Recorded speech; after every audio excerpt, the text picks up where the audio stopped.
Okay, so if I talk at all and my voice sounds like shit, which it probably will, it's because I'm very, very sick, and I've been sick for like 3 days now, so. Was it like cough or sneeze? That's also why. It might get really annoying because I might do it a lot, but that's the only reason why.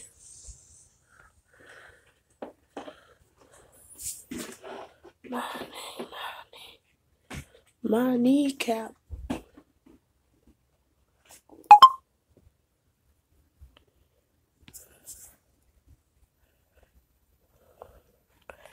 I'm a knee.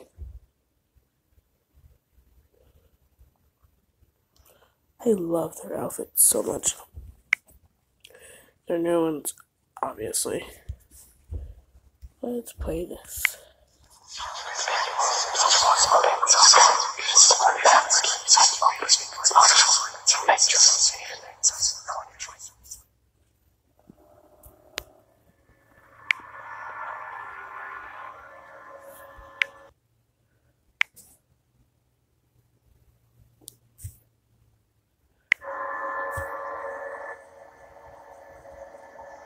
I was driving the annual 5-hour drive to my cousin's house where my extended family meets every Christmas. I had just gotten out of class that evening, so I was about 3 hours in, around 1 or 2 a.m.-ish. I stopped by a rest stop because I really needed to go to the restroom. I've been to this rest stop many times before, ever since I was young in fact, since it's always been between my house and my cousin's house. It's a little vacant, but usually around Christmas, there's a couple of families there in the day, and then a few lone truckers or drivers in the night. Let me first describe the layout of this rest stop. It's somewhat forested by the road. It's almost laid out like a camping outpost or something. There's a square in the middle with some bulletin boards and vending machines. The front half of the square, next to the parking lot, it has a set of bathrooms, and the back half has another set. So, I parked and noticed this time that it was completely empty. It was late at night, but even the road was starting to quiet down. There were no cars, and it just felt really eerie. I walked from my car and got to the middle of the first half of the square, where I could see straight across, which was maybe 30 or 40 feet away. There, I realized that there was somebody, really tall, like 7 feet tall, just standing out of the light of the lamppost all the way across. He was just standing there, watching me too. I don't know what else he could have been doing, apart from just watching me. I freeze and think about it. There's no way that I could possibly do anything against someone 3 times my size. So, I was even more terrified on what would happen if I went into the girls' restroom and I walked out to see him right around at the door. So, in the end, I just turned around and started back to my car. But he started walking the same direction, keeping the same horizontal pace with me while moving a little diagonally, slowly closing the distance. When he gets almost halfway to me, I run to my car, too scared to even look behind me. And then I hear him running across the grass. Now I get in my car and back up as fast as I can, and I can see him maybe 15 feet from the front of my car, and getting extremely close. Now I peel to the left, speeding back onto the highway, and not looking back. And it was the last part that really kept me shaken up after that. Before, I was able to think that maybe he was just a janitor, or a random person who just happened to go in my direction. But from the point he began running, I knew for sure that he was coming to try and get me. Why or how he was there, I have no idea. I saw no other cars or anything. But I'll never forget that moment where I just froze, like a deer in the headlights, seeing him just standing still across that rest area. From now on, I'm only going to stop in that place during the day.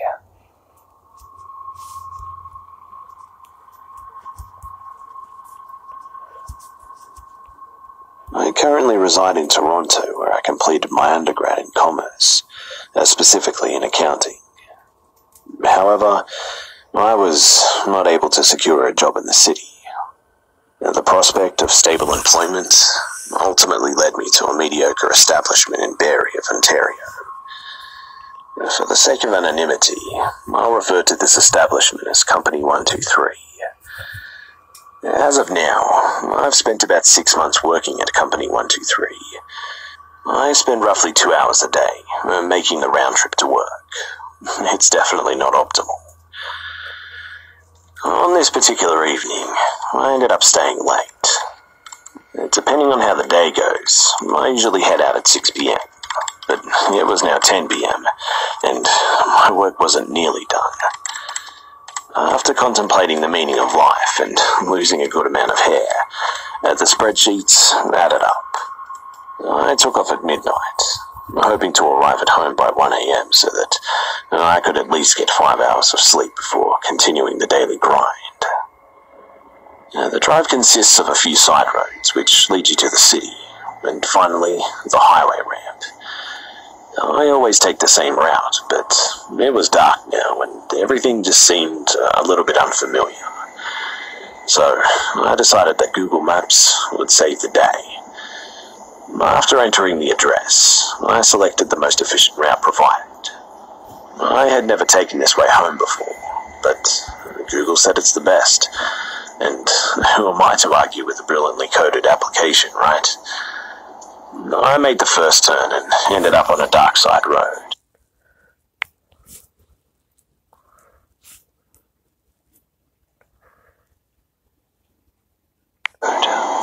Instinctively, I switched to my high beams. The moment I did so, I spotted a white sedan pulled over about 2 kilometers down the road. As I steadily closed in, I noticed the driver door was wide open, protruding into my lane, with a person who appeared to be unconscious, laying limp on the pavement side next to the vehicle. I felt compelled to pull over, but I also value my life, and had read about roadside ambushes before. So, instead, I just slowed down, and decided to roll by in order to evaluate the situation prior to acting. I could now see a middle-aged man, face down, eyes closed. It seemed as if the man genuinely needed help, and there were no obvious red flags in sight. My plan was to check if he was conscious and call for assistance. As I'm reaching for the door handle, I simultaneously glance in my rearview mirror to check for approaching cars, since my car would be blocking a lane. And that's when I spotted something. To give you an image of my location, I was on a 2-lane road, surrounded by open farmland with those large rolls of hay scattered around. When I looked into my rearview mirror, I saw a head peeking over one of those rolls. Well, no sirree. I was out at this point. After flooring my car, I looked back to see the unconscious man standing up, and a figure appear from behind the roll of hay.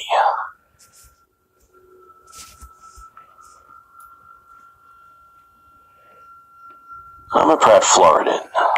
At the time of this story, early 2000s, I was going to college in South Florida and lived with my family in my hometown in the Florida Panhandle. It's about a 7-hour drive up through Central Florida to get between the two places, so I mostly only went home for the holidays. It was the Thanksgiving of my junior year, and I was excited that I had managed to rearrange my midterms to be able to leave campus 3 days ahead of everyone else. I was expecting to beat the masses of traffic, and was hoping for a quick trip back home. My roommates, they wanted to have a last meal together before we all left for break, so I ate in the campus dining hall around 4 p.m, and I set off on my journey around 5:30 p.m. Around 10 p.m, I had just passed my 2/3 mark, where I always stopped at this little mum-and-pop's type of diner by the side of the highway to grab a snack and use the restroom, and call my dad to let him know that I was okay. I didn't have a cell phone yet. Well, I hadn't been there since summer and the place was out of business. So, a little bummed out that I wasn't getting my chocolate chip pancakes, I just kept going. There really wasn't much built up around there at the time. So, when I saw signs for a rest stop in, of all the places on God's green earth, some bumfuck town called Alucha, I went for it. So, I went and parked directly under the streetlight for safety and used the facilities. Called my dad, etc., etc. I didn't see anyone else there, except for a very exhausted-looking woman who approached me asking for directions, saying that she was with her husband and 2 small children from Virginia, and they had made a wrong turn trying to get to Disneyland. So, I left the rest area and was walking back to my car when I noticed a beat-up, unmarked grey or bluish work van parked this close to the driver's side of my '95 Honda Civic. Yeah, okay. I thought that's pretty weird. It had Florida tags on it, so it couldn't have been the ladies I talked to in the bathroom. I distinctly remembered that she said that she was from Virginia. I turned around and hightailed it back to the rest stop, promptly running into some random middle-aged guy with 2 little boys. Getting to talk to him, it turned out that it was his wife that I'd spoken to, as she emerged from the bathroom a second later, and I felt comfortable speaking to him. I told him what was going on with the van, and how I didn't know what to do. He said that he'd go and check it out. So he left the kids with his wife and strutted up to the driver's side of the van. He stood there for a moment before speaking.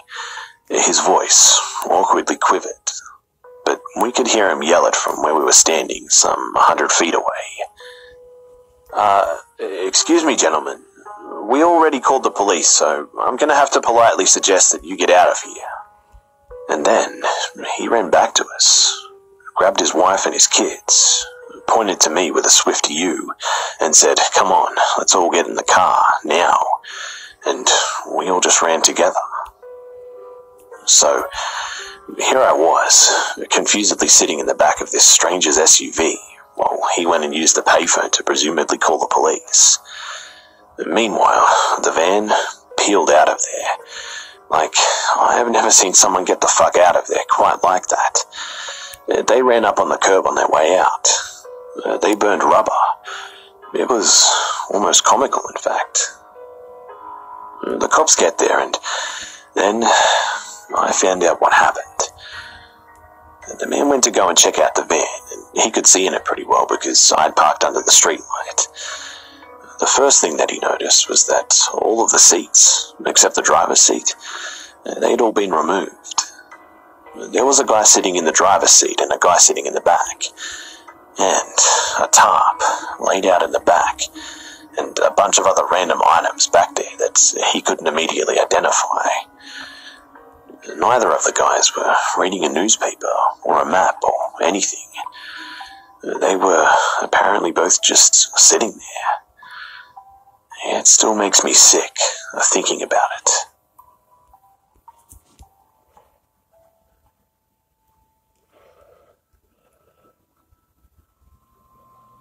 Back in 2005, when I was 18, I had just dropped out of high school. It was about halfway through the school year, and I just didn't have the credits I needed to graduate. I had some health problems from my junior year, and was altogether frustrated with my life at this point in time. I was more concerned with drinking than I was school. So I dropped out and bought a plane ticket, and went to live for a while with my cousin and his girlfriend in Washington State. They lived in a town about an hour north of Seattle. I also had some friends that were a year older than me living down in Seattle, and I would occasionally drive down to the city to spend a few days with them, and go to concerts and things like that. After a particular stint in Seattle, I decided to head back north to my cousin's place. Me being the financially impaired individual that I was at the time, I left Seattle without a dollar to my name. As I'm getting on the road, I notice that I'm very low on gas. I figure I can make it though. But of course, about 20 miles short of my exit, the car that I'm driving begins to putter and gasp for more fuel. Luckily for me, actually unlucky, I'm coming up to a rest area. So I pull in and go to the payphone and begin to call the very few contacts that I know in this state. I had no money, so I had to call collect. I get a hold of my cousin, and he happens to be about 3 hours away in his hometown, and drunk no less. And no luck there, so I call his girlfriend, and she never answers. It turns out that everyone I know in Seattle doesn't own a car or can't drive one, so I'm kind of hosed at this point. My cousin says that he was coming home in the morning and could pick me up on his way through, though. So it looks like I'm spending the night at this rest stop. So I get settled with my seat reclined and using a hoodie as a blanket. I'm there for about 20 minutes when a van pulls into the rest area. It was one of those Chevy Astro vans. The van parks and gets your typical creeper, about 5'5", pudgy, balding, thick glasses. The creeper begins walking around the parking area, glancing into all of the parked cars. There were about 3 other cars at the time. He walks slowly in front of my car and just stares me down for what must have been 45 minutes to an hour. At this point, I'm pretty sure that my future involves me being referenced in a documentary about serial killers or something. So Creeper Guy gets back into his van and parks it so that he's behind me on the other side of the parking lot. I'm parked facing the bathroom area, and he's parked behind me facing the wooded area. Now, at this point, I'm no longer reclined and relaxed, I tell you. I am now sitting quite awake, and I am not taking my eyes off of this shithead. I was looking in my side view mirror, and I can see him in his side view mirror, just staring at my car. This goes on for what must have been about 2 hours, and he would occasionally get out of his van and go stand in the woods in the darkness for some strange reason. I could tell that he was still watching me because I could see the cherry on his cigarette light up as he would inhale. At this point, I'm pretty on edge and have to piss like crazy too. There's no way in hell that I'm going to go walk out into the bathroom with this guy around. So I decide to call State Patrol and have them kick this guy out of here. So I ring the State Patrol and tell them the situation. And they say they'll send a trooper through. I hang up the phone and am kind of pacing around while keeping an eye on this creep. After about 30 seconds, the payphone rings. I'm thinking it's State Patrol calling back for some reason, so I answer. Hello? You want your dick sucked? I just stay silent, shocked. Come on, let me suck your dick. What the fuck? Fuck no. I slam the receiver down. The damn creeper has the payphone number, and he's calling me from inside the woods. I'm obviously terrified at this point, and am kind of frozen but ready to run 1,000,000 miles an hour if necessary. I've got my eyes on the woods when the phone rings again. I can't decide to answer or not because I don't want to miss the State Patrol if they're trying to call for some reason. So I answer silently. Come on, let me suck your dick. I don't want to have to hurt you. I could even give you some money. At this point, this piece of shit has threatened me, so I immediately go into rage mode. I start quickly for my car when I remember that there is an axe handle on the back end for situations like this, I suppose. As I'm walking towards the car, the creeper starts out of the woods too and is walking towards me. Now I get to my car, grab the axe handle and start towards this guy, pointing it at him. Motherfucker, get back in your van and get the fuck out of here or I'm gonna bash your skull in. He stops in his tracks, stares at me, kind of assessing me. He does turn around though, gets in his van and slowly drives away, staring at me. I am completely shaking due to the adrenaline when the trooper finally arrives. I tell him the whole story, and he takes my information and says that he can drive me up the highway to the Denny's so that I can stay the rest of the night safe there. He asks if we can first go to the other side of the highway, though, to see if the guy switched to rest areas or something. I agree. We pull into the rest area, and lo and behold, there's the van. The trooper approaches the van and is talking to the guy for about 5 minutes, and I can tell that the trooper is giving him the third degree, sticking his finger in his face and raising his voice. The trooper returns and tells me the situation. Apparently, there was nothing that he could do to charge the guy at this point in time, which seemed odd to me. The guy had threatened me and was soliciting sex at the rest stop. Anyway, the guy didn't have a license. He claimed a friend had dropped him off and he was waiting for him to return. The trooper told him that if he was still there when he passed back through, that he'd be arrested for trespassing, and if he or any other trooper saw him driving, that he'd be arrested on the spot for not having a license. The trooper also told me that he had several pairs of binoculars and a large bag of candy in his front seat. That made me shudder a bit. So, I get dropped at Denny's, and my cousin eventually picks me up, and I tell him about the story. We have a good laugh being able to look back on it, and we go back the next day with a can of gas to get my car. End of story, right? No. We arrive at my car, and there's a note under my wiper, and it's from the damn creeper. It was written in the form of a poem. I can't remember it exactly, but it went something like, "You should have shut your mouth, you stupid little bitch. Somebody should have taught you never to go and snitch. You should go and get back on your mama's tit." And it went on for several pages, but I can't remember anymore. The guy had also cut all the brake lines and everything that he could underneath the car. We obviously called the troopers again, and they came and took the note and took some more information. It wasn't even my car. A friend of mine had been visiting and wanted to buy a car and road trip back. He decided against it and left the car and said that I could use it and he'd make plans to get it later. So much for that, huh? Well, I didn't stay in Washington much long after that. I spoke to an investigator one more time, but as far as I know, nothing ever came of it.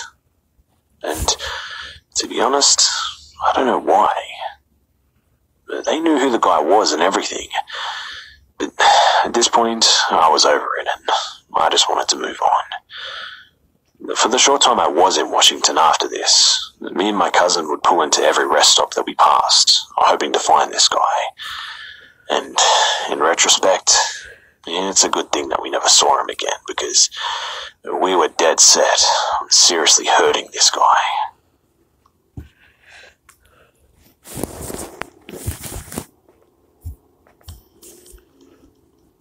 My dad worked at a beachside bar and grill when I was little.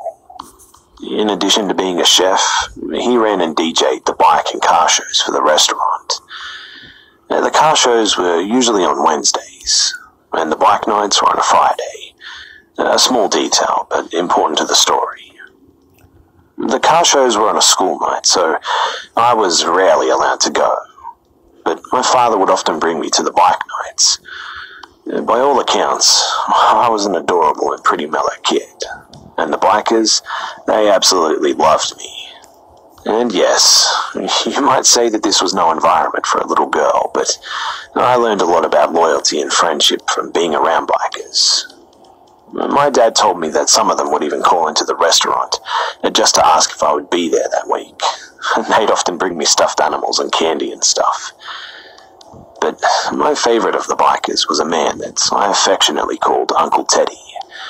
He was a friend of my parents, and an absolute mountain of a man, around 6'8" and 400 pounds, easily. He was an ex-Marine who loved his Harley and his cigars, and every week for 5 years, without failure, he would bring me a Butterfinger and a Beanie Baby. I was around 6 years old the night that this happened, 2003. My father had brought me to the bike show as he normally did, but I couldn't keep my eyes open past 8 p.m, and the show didn't end until 10. So, my dad had gotten into the habit of putting me on an air mattress in the back of the restaurant, and he and Teddy would check on me every 15 minutes. I was asleep when I felt a hand on my shoulder. It was a man that I'd seen around before, and he wasn't dressed in biker gear. He was wearing a short-sleeved plaid shirt and jeans, and looked greasy, but not particularly scary. He smiled at me and told me that his name was Sean, that he was a friend of my dad's, and that my dad had asked him to drive me home. My parents had tried to ingrain strange danger into me, and they told me 1,000 times never to talk to anyone I didn't know. But he knew mine and my dad's name, as well as the nickname everyone called me, and I totally bought it. I got up, grabbed the flamingo beanie baby Uncle Teddy had given me, and started to walk towards the parking lot. Sean didn't have a bike. He had a very old 4-door sedan. He opened the door for me, and I climbed inside. You know how in senior citizens' homes, they often have plastic-wrapped couches or chairs? Well, that's what the back seat of his car was like. It was just totally covered in plastic. I often think now that it was probably there so that there wouldn't be any trace of DNA left behind. Anyway, so Sean started to drive away, and to this day, I cannot believe how lucky I got.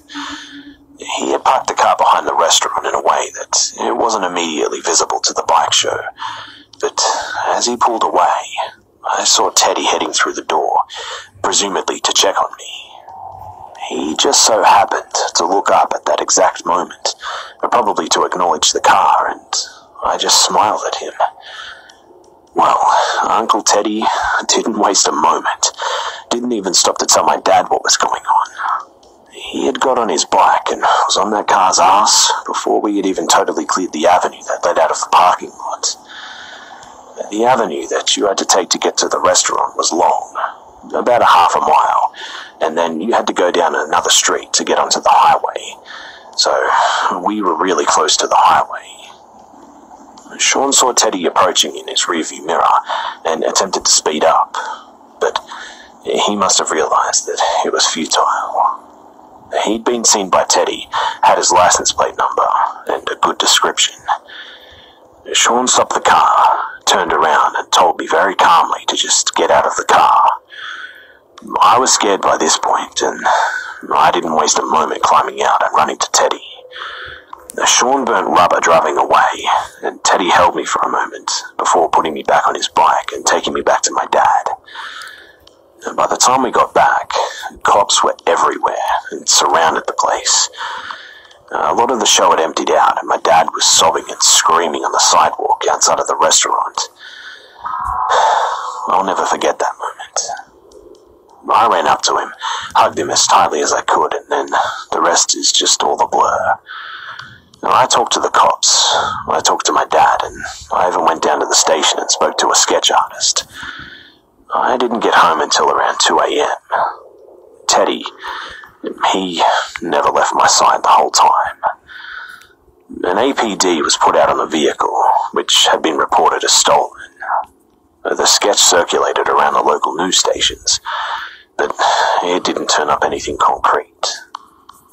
At one point, I was actually asked to look at a lineup, but none of them were him. Fast forward about 8 years, though. I was 14 and my dad decided that I was old enough to know what happened. Sean had been spotted lurking around the bike show a few times before that night, and was a customer at the restaurant fairly regularly. He knew my nickname because he'd been watching me for over a month. He knew my schedule, and consequently, how often Teddy and my dad checked on me. When his evil plan was botched and Teddy brought me back to the show, everyone had left. I had assumed that it was because the police had been investigating a crime scene, but I was wrong. They were all out looking for Sean.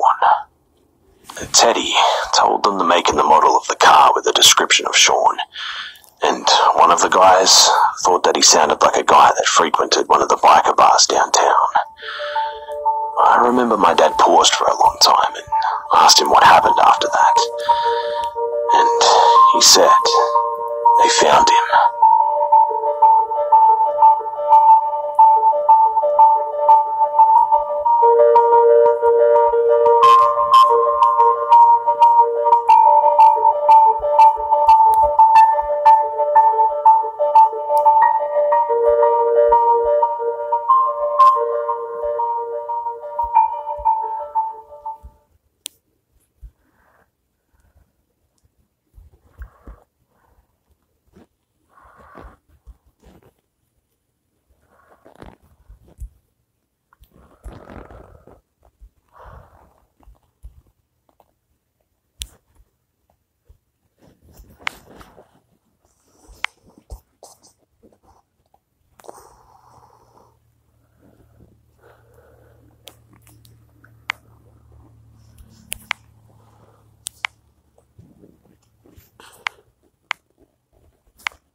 What the fuck?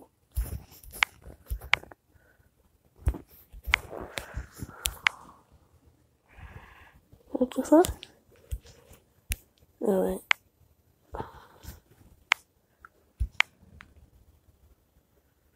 What? Where's my stuff? Oh. Where's the other?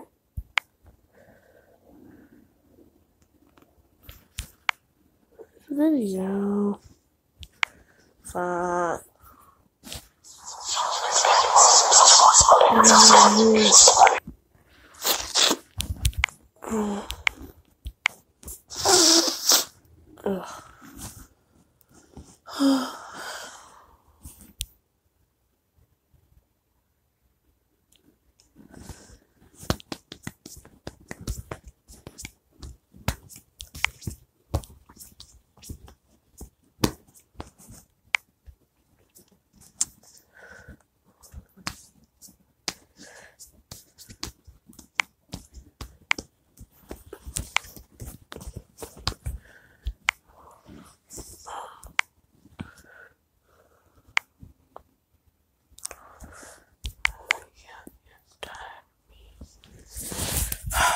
God damn it. I didn't want to have to do this.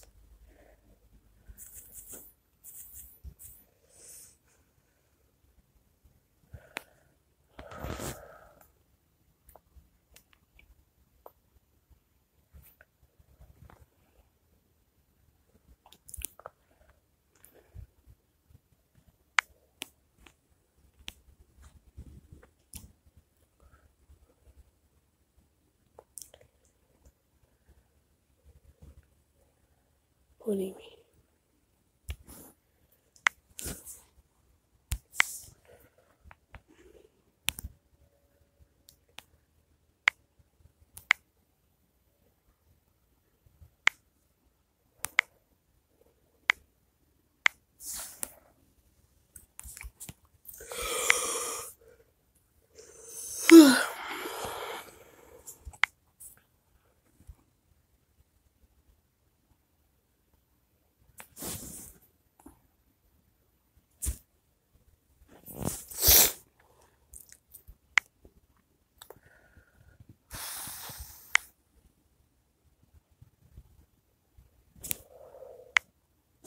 I will tell a funny and embarrassing story while we wait for this to finish. So, last year, around this time, in February actually, I went skating with my best friend Ruby, and I was on skates, and in the skating area there was a bathroom, but the bathroom was tiles, and I was on rollerblades. So me being me, I tried to go into the bathroom to get some water because I was not paying $1.50 for a small cup of water. So I went in and I got water from the faucet and I started to roll back out, And to get to the main skating area, like where all the little tables and stuff were at, you had to step over this step. So I slowly lifted my foot to step over the ledge to get back to the table for me and Ruby so I could give us our water so we could go skating or continue skating. And I ended up tripping. I flew backwards and landed straight on my butt with a shower of water coming down over me. And not even 3 seconds later, there was a group of teenagers around my age behind me who started laughing so hard. I mean, why wouldn't? You just saw a fat girl fall on her butt and water get all over her. I mean, that would be fucking hilarious. I would have laughed too. But, they were laughing so hard. And I was so annoyed because my anxiety was so bad at this time. I turned around slowly and I glared at them. And they stopped laughing for a second. When I turned back around, they started dying again. And I remember I got up, started crying, and went over to the table where Ruby was at. And I ended up calling her mom and told her mom that we wanted to go home. When really, Ruby wanted to stay, but I wanted to go home, and I didn't feel like being there anymore. I was going to have a mental breakdown or 3. But, and mom ended up coming up to get us. We went home. And Ruby actually let me use her jacket to cover my butt because my butt was completely soaked. So, that's a little story. I'm trying to think of some other times.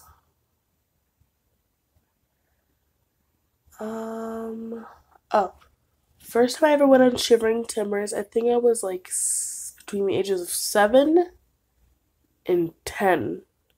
Shivering Timbers is a roller coaster at Michigan Adventures. It's the biggest, I don't want to say the biggest, it's really fast, it's scary, and it's made completely out of wood. And it creaks a lot. So we went up the main slope, which is like the first slope, it was the biggest. So we went up it, and I was sitting in my car by myself. I was like, I'm gonna do this.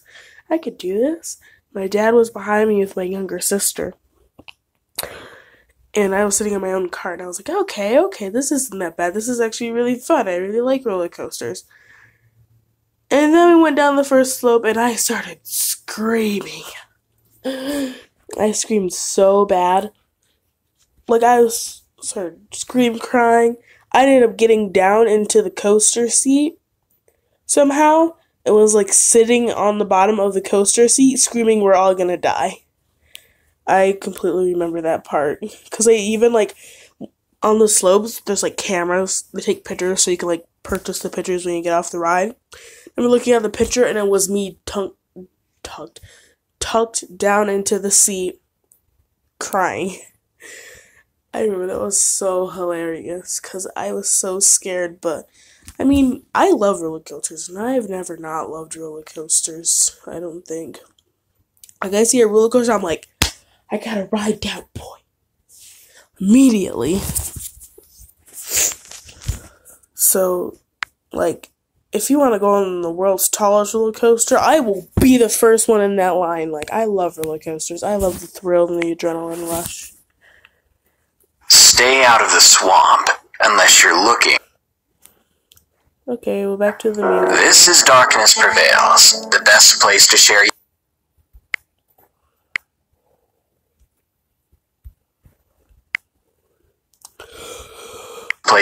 your scary true stories with the world, because this world is a strange one. Swamp Dweller would be proud.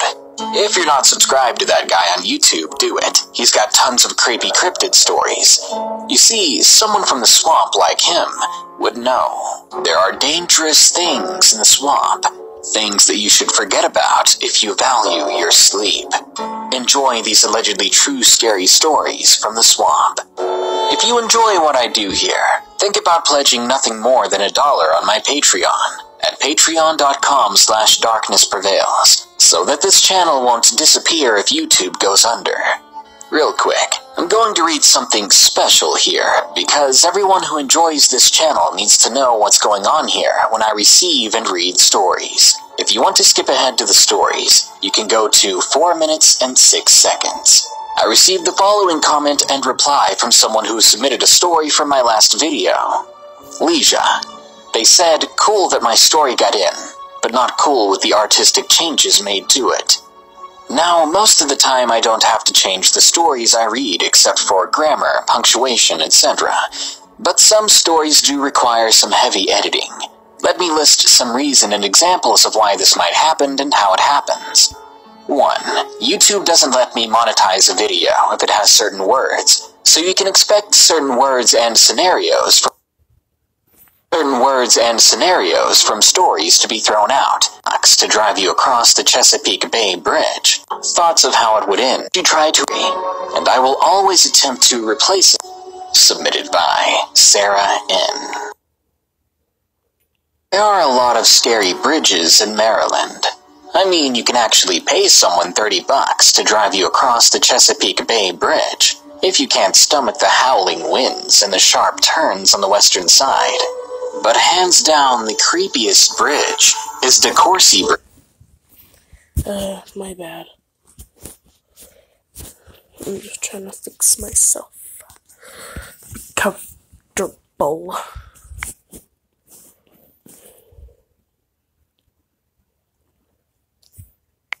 Is DeCourcy Bridge, going over a small river that's part of the Greenbrier Swamp.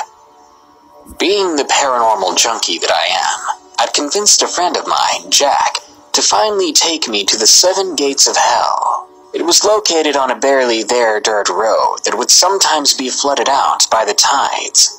The gates are a part of a local legend. Now, I know a bunch of states have their own versions, but ours has a particular distinction. It's a favorite haunt of Big Liz, the ghost of a headless slave. And to even reach the gates, you have to travel a few miles along the road, haunted by ghost lights. Spooky, huh? Well, this summed up our itinerary for that particular summer night. But we had one issue. Neither of us had a car at the time. So we contacted a mutual friend named Mary and convinced her to take us to the gates. I was a little nervous about asking Mary to take us, as she'd always been sensitive to emotions and spirits in a way that made my own sensitivity pale in comparison. But she and Jack said that she would be fine, so off we went into the night. As we neared the road leading towards the gates, Jack mentioned he wanted to try to summon Big Liz. To do so, we'd get onto the road, stop on the small bridge over the river of the swamp, honk our horn 3 times, flash our lights twice, and then shut off the car. We waited for nearly a half hour, but no Liz holding onto her head with glowing red eyes coming from the mist. Feeling a bit disappointed, we decided to press on. We looked to Mary to tell her to drive, and I'll never forget the look on her face. Mary was staring straight ahead with eyes that had rolled completely back into her head. Mary? I called out softly. As if a switch flipped, her eyes snapped forward, and she started the vehicle, revving the engine as if it were a manual and not an automatic. I was surprised that her poor little Fiesta survived when she slammed on the gas, and we took off. Jack and I yelled in horror as we looked down the stretch of road. I glanced at the rapidly climbing speedometer, and then back to Mary. Her eyes stared into mine. They were glazed over as she smiled at me, not looking at the road at all. I swore that this was the end that night, when suddenly she slammed on her brakes.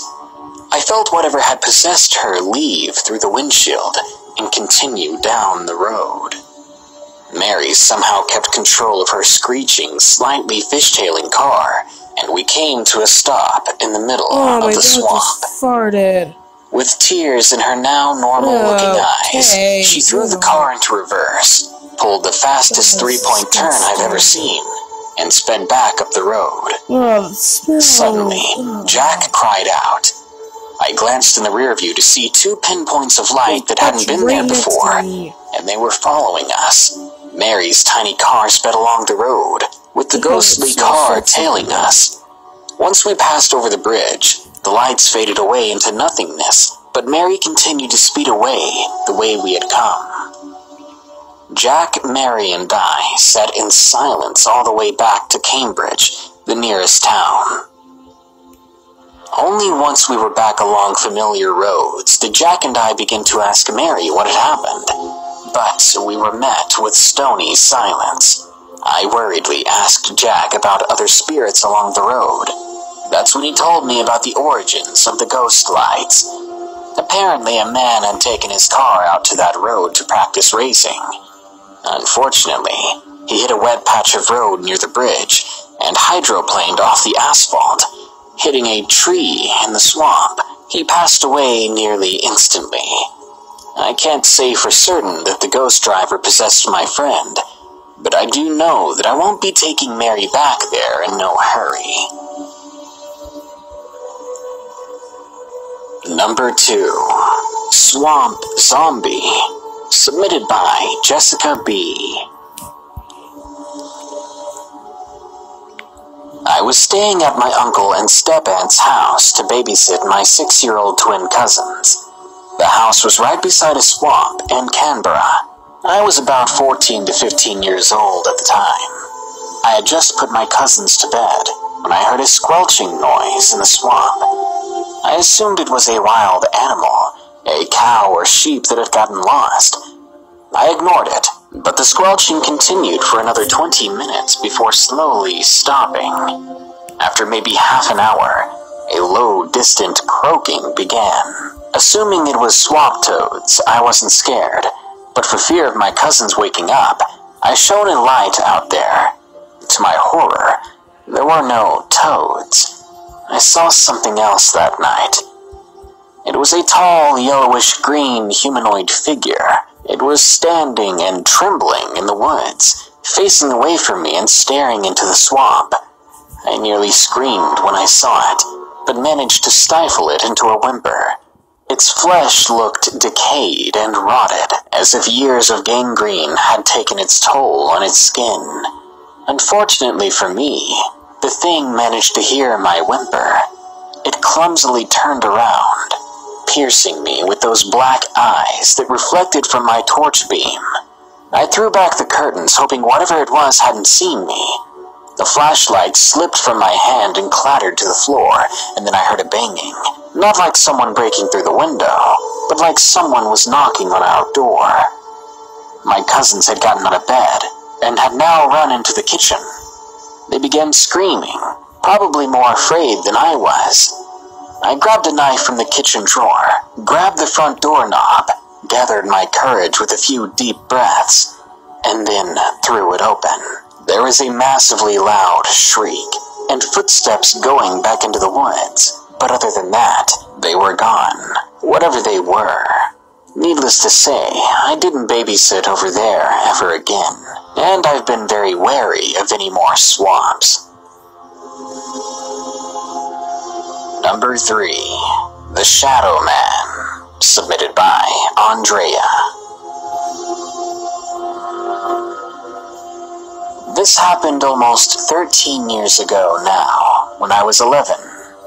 As a child, I was delighted by the thought of ghosts, and liked knowing that if a loved one passed, they could still be around me, and I've had countless encounters with what I believe was the supernatural.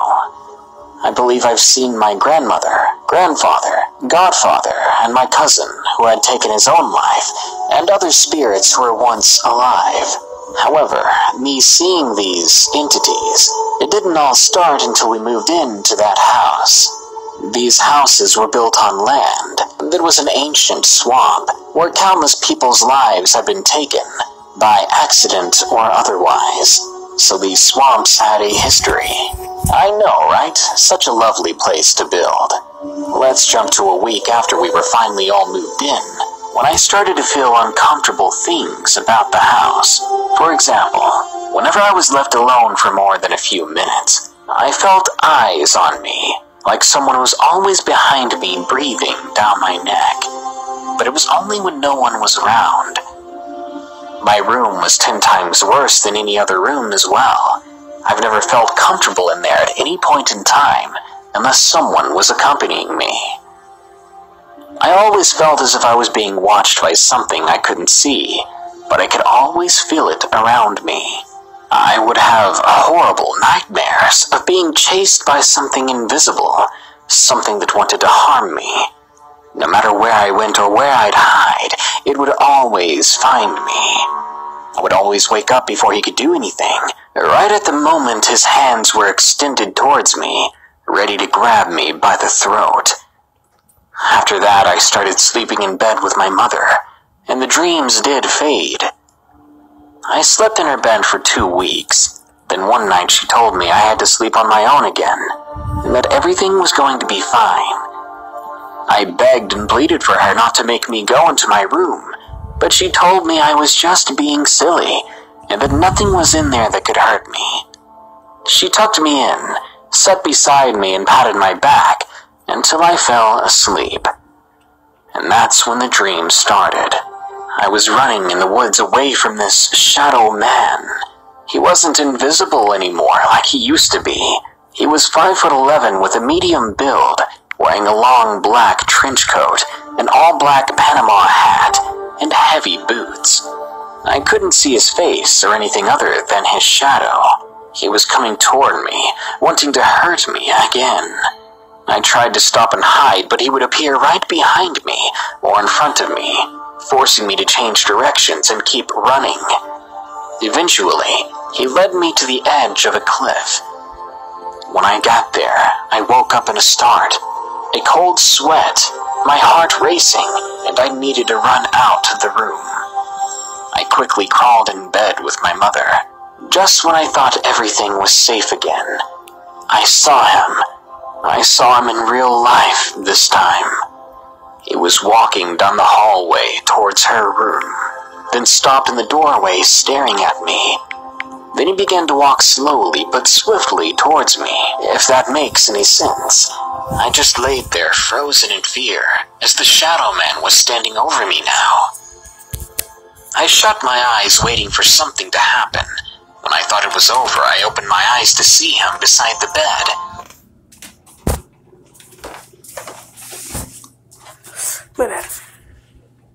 Leaning over me with his hands out, like he was going to strangle me. Oh, my bad again. I couldn't scream. I couldn't even move. So I just laid there, praying for my life. And I watched as the shadow man vanished into thin air. I never saw him again after that night. But after my 22nd birthday, in the corner of my room behind my bedroom door, I've been seeing a dark shadow, standing there watching me as I drift off to sleep. I think he's back.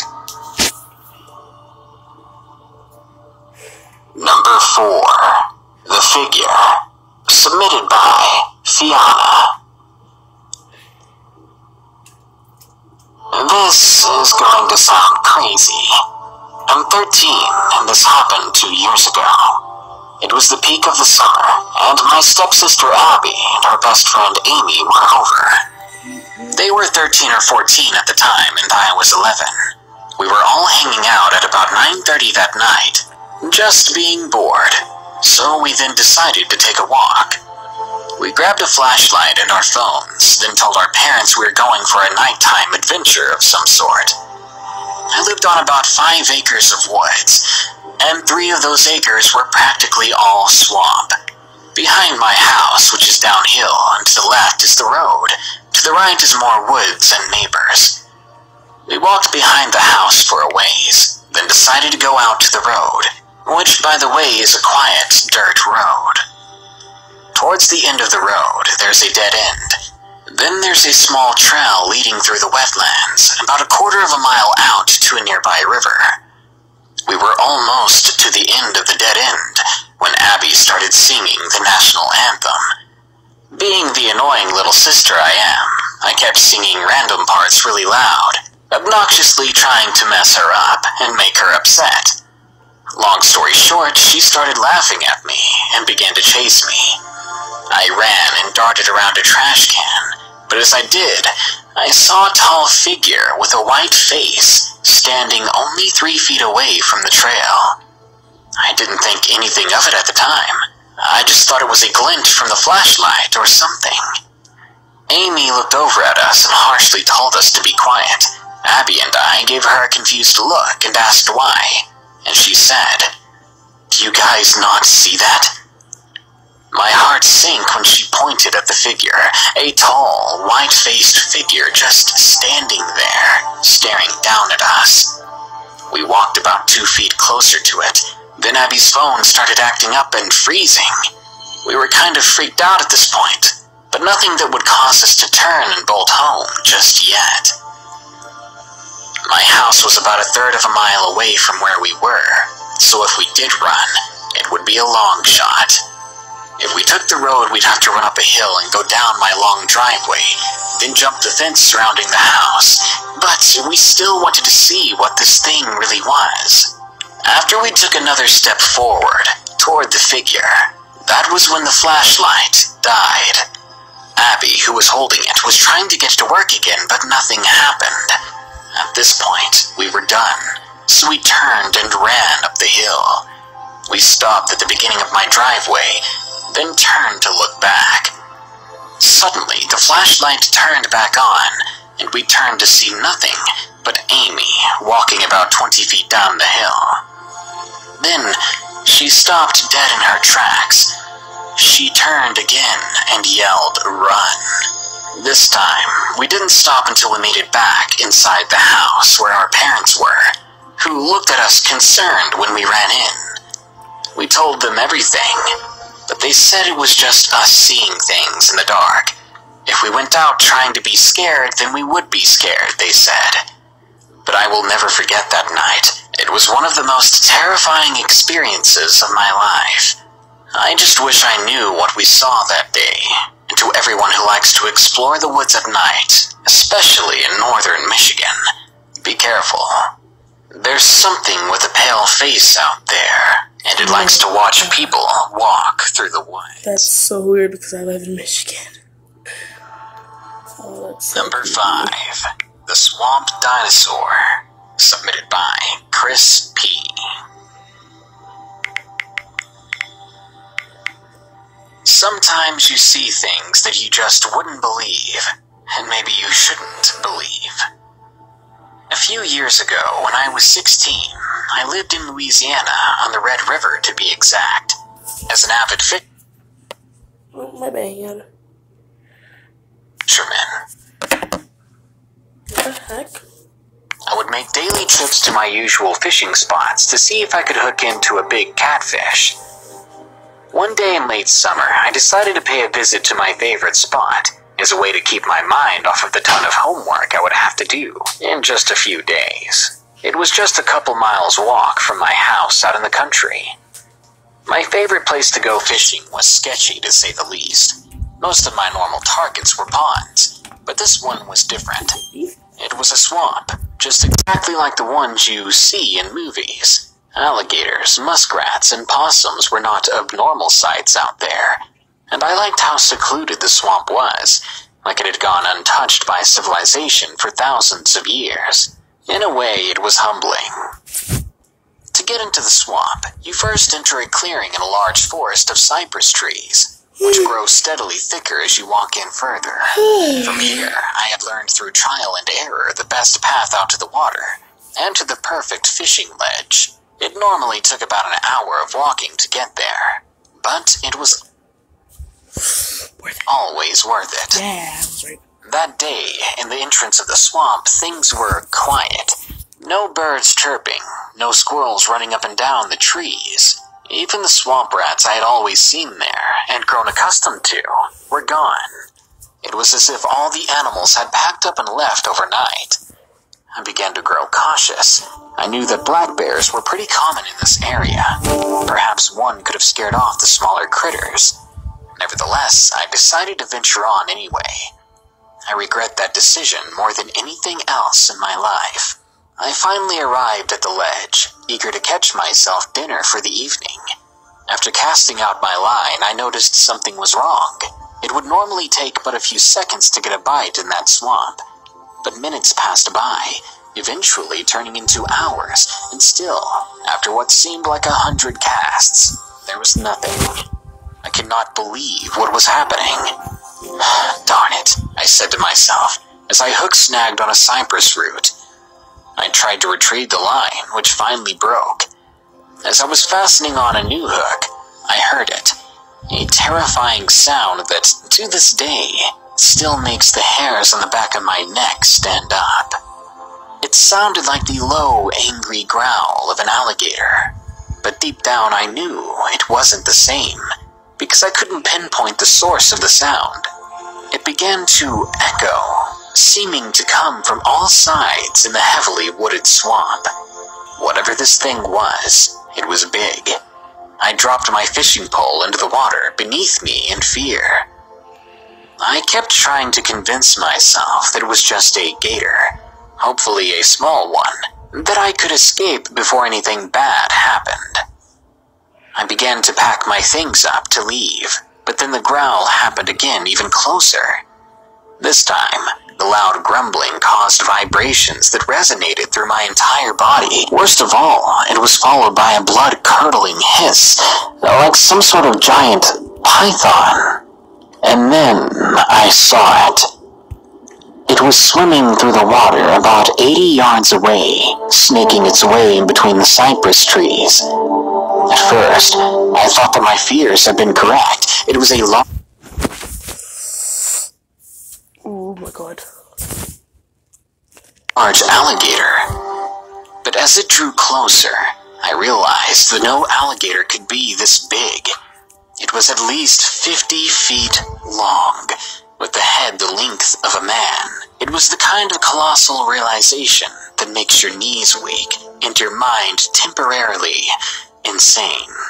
As it neared me, its nostrils flaring, picking up on my scent, I saw the giant webbed spines on its back.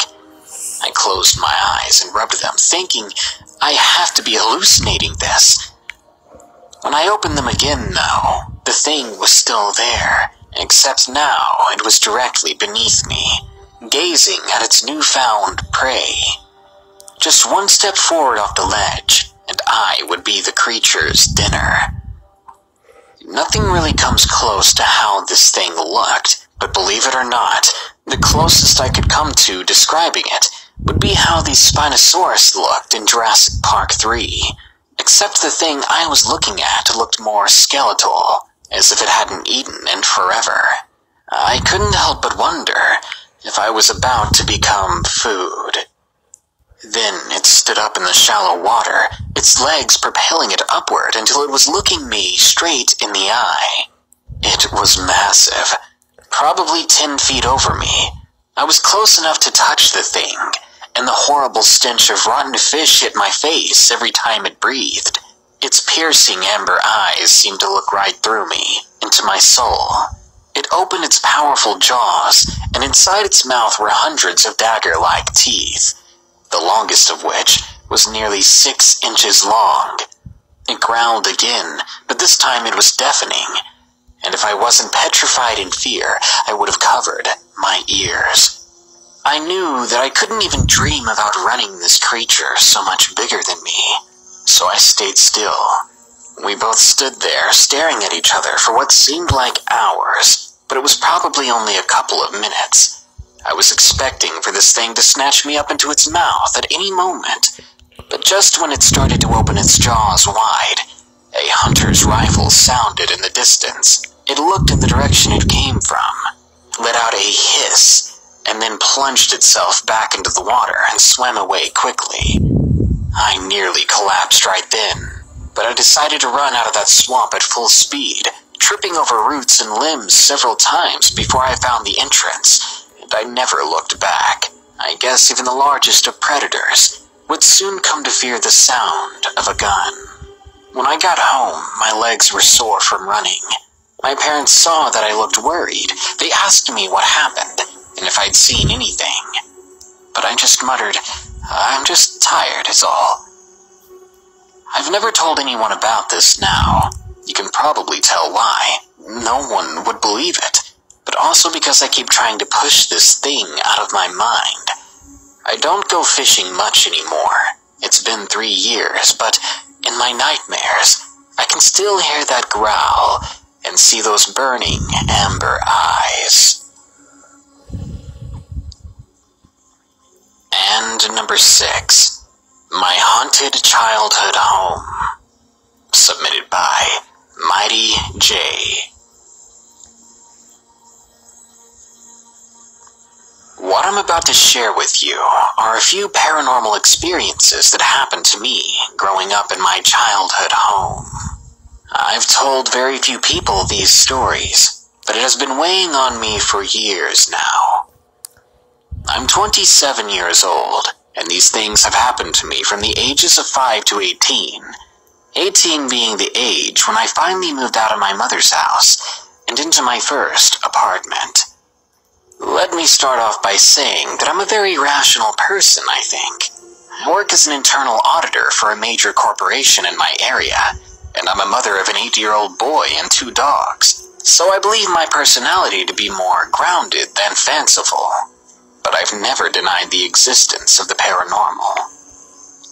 I grew up in an older, rougher neighborhood of St. Paul, Minnesota that was basically all swamp and bog, but part of it dried up enough that some houses could be developed there. There were still plenty of remnants of swamp surrounding it, and they're still present to this day. My block was filled with families of middle-class people, making happy homes in an otherwise tough area. The houses were older. Mine happened to be nearly 100 years old at the time, and it showed.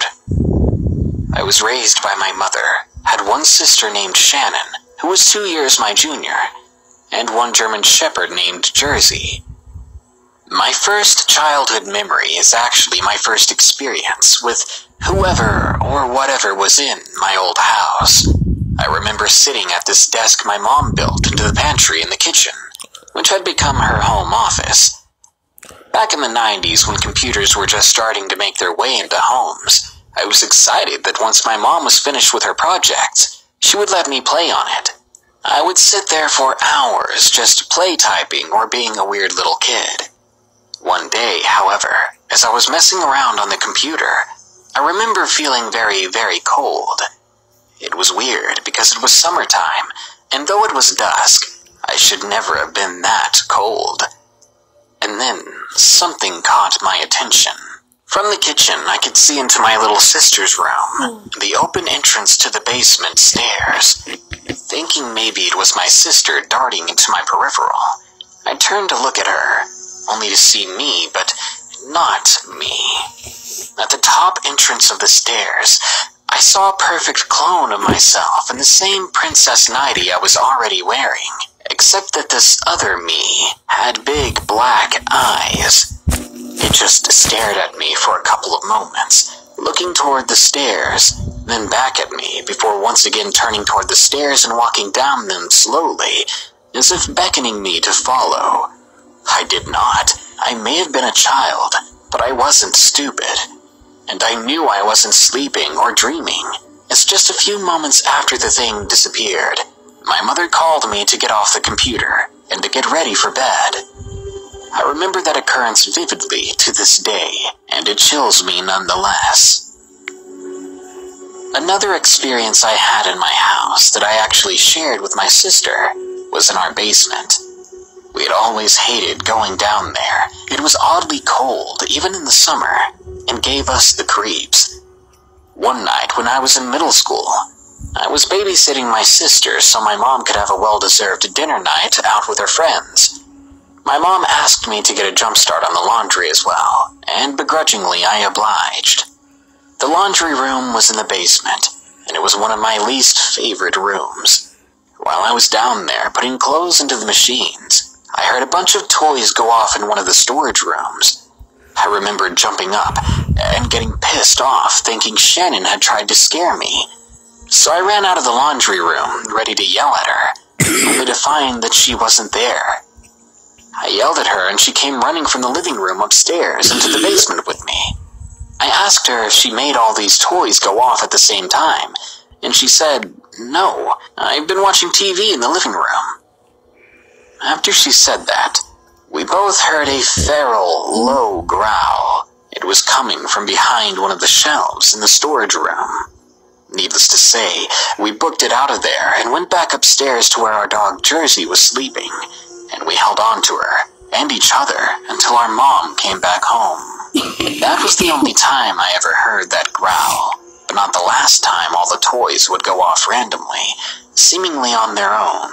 It was then that I began to wonder that our house was haunted, or maybe the swampland it was on was haunted.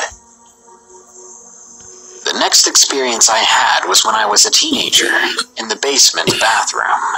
I was taking a shower downstairs for whatever reason when suddenly I heard a loud bang and saw a black shadowy figure out of the corner of my eye above me. I immediately jumped up and screamed for my mom. I wrapped myself in a towel and moments later, my mom came down in a panic, asking me if I was okay. She had heard the noise too, and thought I had slipped and fell. She was shocked to see that I was perfectly fine, just scared. I told her about the black shadow though, but she sort of scoffed off that part, or at least I thought she did, until I saw her turn around, and her eyes widened and her jaw dropped. I turned to look in the same direction, and on the mirror, there was a large crack with a long, smeared handprint in the condensation. She didn't even have to ask if it was mine or not, because if it was, my hand surely would have been bleeding or scratched, which it wasn't. Now, on to the last and final experience I can share. An experience that tells me there is more to this world than I could have ever imagined. As I have stated earlier, I had the entire attic to myself, which as a raging teenager, I loved the idea of my family not being able to sneak up on me or bug me as much. If they really wanted to talk to me or see what I was up to, they needed to make an effort to get up the stairs, walk through the living area, and across the balcony, which by that point I would have long heard them coming. On more than one occasion, I would see a black shadow of a man. He looked like an older person by the way the shadow body was slouched a little, like old people do. He would never do anything but appear in my room at night when it was dark, but I would still see him. Somehow, he was darker than the nighttime lighting, so he still stood out against the shadows. I would see him walk into my room, look at me, walk towards me a little, then disappear like he was never there. I never saw his face, just a shadow, and I admit that over time he did not scare me anymore. Not even my dog would wake up when he would show, which was almost nightly at this point, so I didn't think that he meant me any harm. That all changed one night when I was 17. It was about 11:30 p.m., almost midnight, and the rest of the house was long asleep. My loyal and loving dog Jersey, once again lying at the foot of my bed. I've always been a night owl, so I was still wide awake, writing in my journal with the help of my little lamp on the nightstand, when all of a sudden, I felt this weird pressure on my head and shoulders, and a chill that ran through my body. Jersey's head then popped up from her sleep. She began to stare at my walk-in closet, and all of a sudden, the doorknob started to jiggle, like someone is trying to turn it, but couldn't. It was just a closet door, so no one could be in there even if they tried, and it wasn't locked. Then the hair on my neck began to stand up, and Jersey began to growl. I quickly turned off my lamp and threw myself onto the opposite side of the bed where the dog was, and I clung to her tightly. She continued to growl, only now she was growling at the shadowy man who had appeared once again. This was the first time Jersey ever reacted to him, and she could not keep her eyes off of him. This time, he didn't walk towards me, but only looked at me and then walked to my closet. Then he walked right through the door. I don't know why that scared me so much. I knew he was just a shadow, but I'd never seen that happen before. Jersey then jumped up and ran off my bed and began to growl even louder, more threateningly at the closet door, and that's when it happened. From the other side of the door, I could hear my heavy oak dresser start to rattle. Then it was all out shaking. I didn't dare go in, but I could tell it was shaking from side to side, as if someone or something was aggressively trying to empty it fast. The best sound I could compare it to was a washing machine shaking while it's in the spin cycle, and one side is way heavier than the other. The dresser was violently making that noise so loud that it woke up my sister and my mother. The first person I heard coming up the stairs was my sister. She was screaming my name, and I could tell she was as afraid as I was. All the while, Jersey was barking and growling in a way that I'd never seen him do before. Once I saw Shannon, I jumped out of my bed and ran towards her, sobbing while my dresser just kept shaking violently. She was as scared as me, hearing what was coming from my closet. Only a couple of short moments after my sister came into my room, my mom arrived. She grabbed us both in her arms, and in her authoritative voice, she commanded for my dog to come with us, and then it stopped. Everything just stopped. It just stopped all at once. And as soon as it did, the pressure, the chills, and the hairs on the back of my neck went away, and Jersey calmed down. Nothing like that ever happened again, which I am glad for, but I don't know why.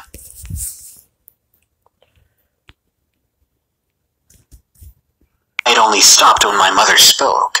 I don't know why it happened to begin with, but it did. I moved out of that house and away from those swamplands not long after, when I was 18. I don't know what caused the experiences, if it was one or more ghosts, or maybe a demon or poltergeist, but I'm glad I no longer live anywhere near there. My mom ended up selling the house and moving a little over a year later, when she married my stepdad. But since my grandparents still live in the area, I often drive by on my way to their house, and every time I do, the hair on the back of my neck still stands up, and I feel like whatever was there, it's still there, and that it is watching me, waiting for me to come back one day.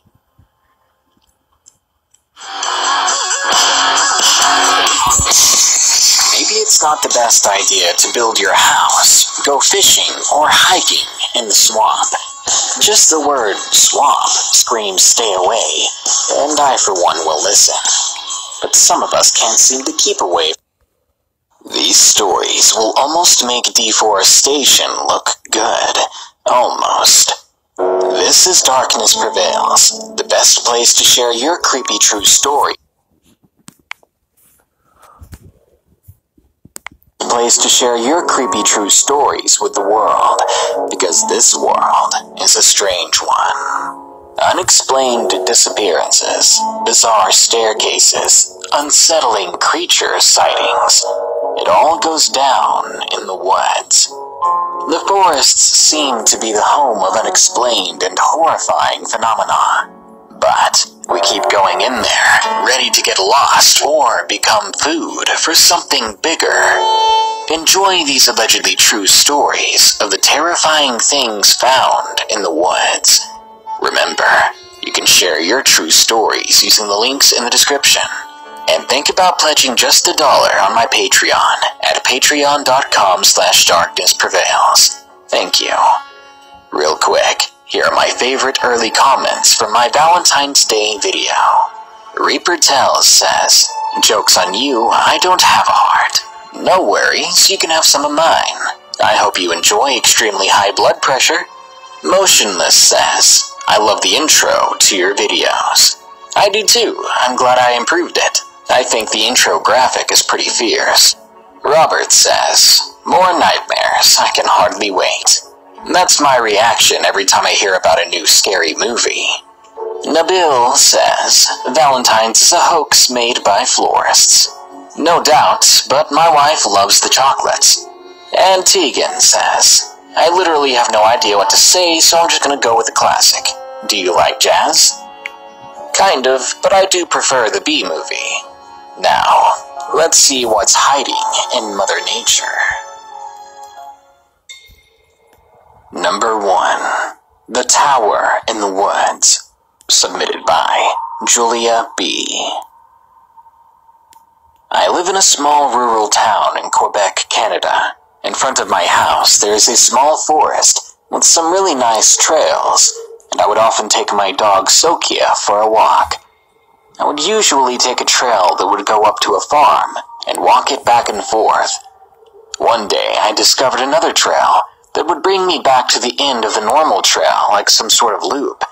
And in that new trail, I saw a really cool handmade tower, probably made by some teenagers. All in all, it was a very strange sight to see something like that in the middle of the woods.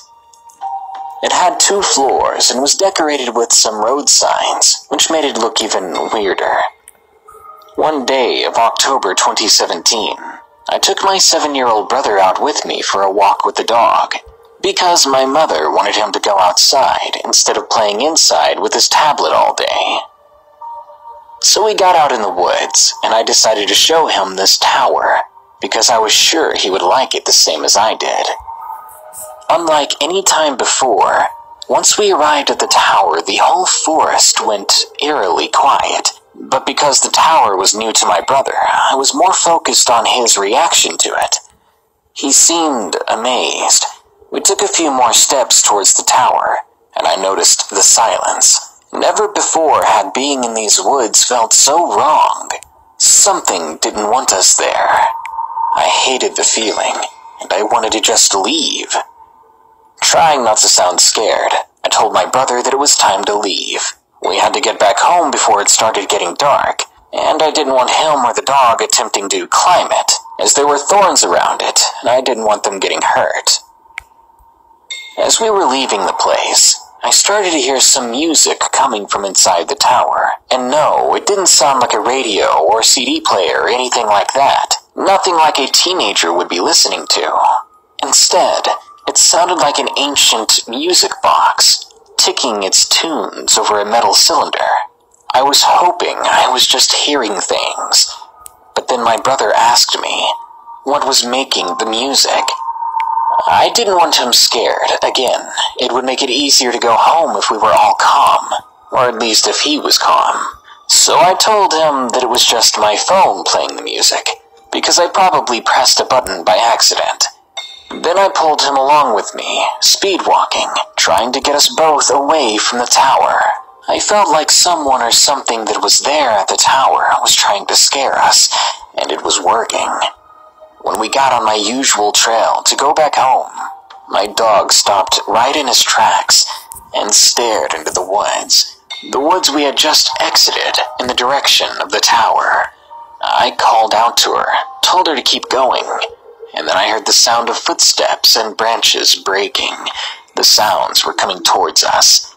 I was horrified, and I pressed on even harder and faster, telling my brother that we were going to run back home, make it a race just for fun. I was going to let him win because I wanted to keep an eye on him. As we were running, I started to look around to try to find the person or thing that was pursuing us, and I never saw anything. When I was looking in the general direction of the sounds, my dog was following us, but she would stop sometimes to once again look back into the woods where those sounds were coming from. Usually, she would bark at the sounds from the woods, but all she would do was cock her head to the side and stare as if she was hypnotized or curious as to what they were. As we exit the woods, almost home at last, I hear something clear as day. The low, raspy laughter of an old man coming from the trees. Chills and goosebumps erupted all over my body. I turned in an instant to see what it was, but there was nothing there. Just my dog bursting through the tree line in order to catch up with us. When I told my mother what happened in those woods, she told me that someone was probably playing a prank on us, and that the music was probably just a sensor that we triggered while leaving the tower. But I know what I heard in those woods. I still go back in them to this day with my dogs, but I only take my trail. I want to go see the tower again, but part of me knows, for some reason, some way, the tower won't be there when I go back. Number 2. Monsters in the Forest. Submitted by Johnny.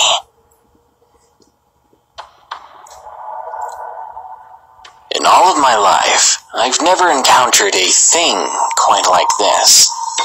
I live alone, just me and my boxer named Dutch.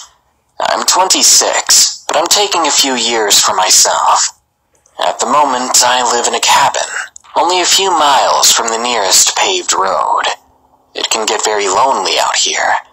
I used to have a girlfriend, but I caught her cheating on me, and you know how that goes. Not much happens out here in the cabin, but I was on my way home one day from doing some shopping in town like I often do. Dutch was riding up in front with me. We got home and something seemed off. I walked up to the front door, and I saw clear as day that something had been scratching at it. There were claw marks all along the side of my house and on the front door. Now, I'm 6 feet tall, and these claws went up about a foot over me on the walls, and with how deep they were, I immediately assumed that a bear had wandered by. It wasn't the first time I'd found claw marks like that, usually on trees, but never before on my house. But it didn't bother me. I would just be more careful when I stepped outside. You didn't want to run into a bear without some sort of protection. Later that evening, after dark, I took Dutch out to go to the bathroom. And that's when I heard a scream. A blood-chilling scream. I grabbed Dutch immediately, and we ran back inside. I locked the door and grabbed my .50 cal, a little memento from my days in the military. I turned off all the lights and I stayed quiet. I didn't sleep that night. I heard whatever was outside instead. I could hear it walking around in my yard, shuffling past trees and making its way around the house. When it was in front of me, right in the view of the window next to me, I needed to satisfy my curiosity, so I looked through my blinds, and there I saw it. The most inhuman-looking thing I'd ever seen or imagined. It was tall, at least 2 feet above me. It looked hungry, starving. It had that deranged look in its eyes, like it needed food, and it would do anything for it. But that wasn't the only thing about its eyes. Its eyes were solid black pools. But when it turned its head and looked right into my eyes, my heart felt crushed. Instantly, I pulled myself away from the window, praying under my breath that it didn't see me. But I know it did. I was speechless. I sat there for a good hour. Then, suddenly, Dutch began running to the back door, and before I could get the courage to lift my... Go get him, I heard something tear... Go get him. I heard something tear through the thin wood of the door, and the screen beyond... Nah, come on. Oh my god. Play. Really? You stupid phone. ...beyond it, followed by the disturbed screams of my dog in pain. I ran, yelling nonsense in my panic. When I made it to the back door, the doorknob was ripped off, and the screen beyond it had a hole ripped through it. Dutch lay outside, motionless. He laid there on the ground, and he didn't get back up. Whatever had visited us that night, it was gone, and it left me more alone than I had ever felt before. it took my Dutch from me. Whatever it was, he was everything left that I cared for in this world. Now, I still live in the cabin, and I haven't seen anything since. Even after putting up several cameras all around the place, I have enough firepower to level a small country if I need to. I'm not leaving until I find that thing and give it what's coming to it. But it's been so long since then. I don't think it's coming back, and I'm starting to doubt my own sanity. Number 3. The Grinning Men. Submitted by Saxinia. I'm 26 years old, and I live in Germany. By the time this story happened, I was around 11 or 12. But still, thinking about it, it sends chills through my back. I lived in a city that was supposed to be quiet, but apparently not safe. I was used to it, and our apartment is at a safe and nice place. Right in front of the apartment is a forest. Back then, we loved to play out there, my friends and I. The only rule was, we could only play within our mother's eyesight. One day, me and my 2 friends, Dome and Alex, started to play hide and seek, one of our most popular games out there. Dome started to count down, and Alex ran into the direction of the straight. I ran around a corner into the forest, and there I saw him. A tall, pale man. He was extremely skinny, and had long silver hair. His clothes looked like they came from an old noir movie. He had a dirty coat and a hat. His eyes were bright green, and they had a crazy look in them.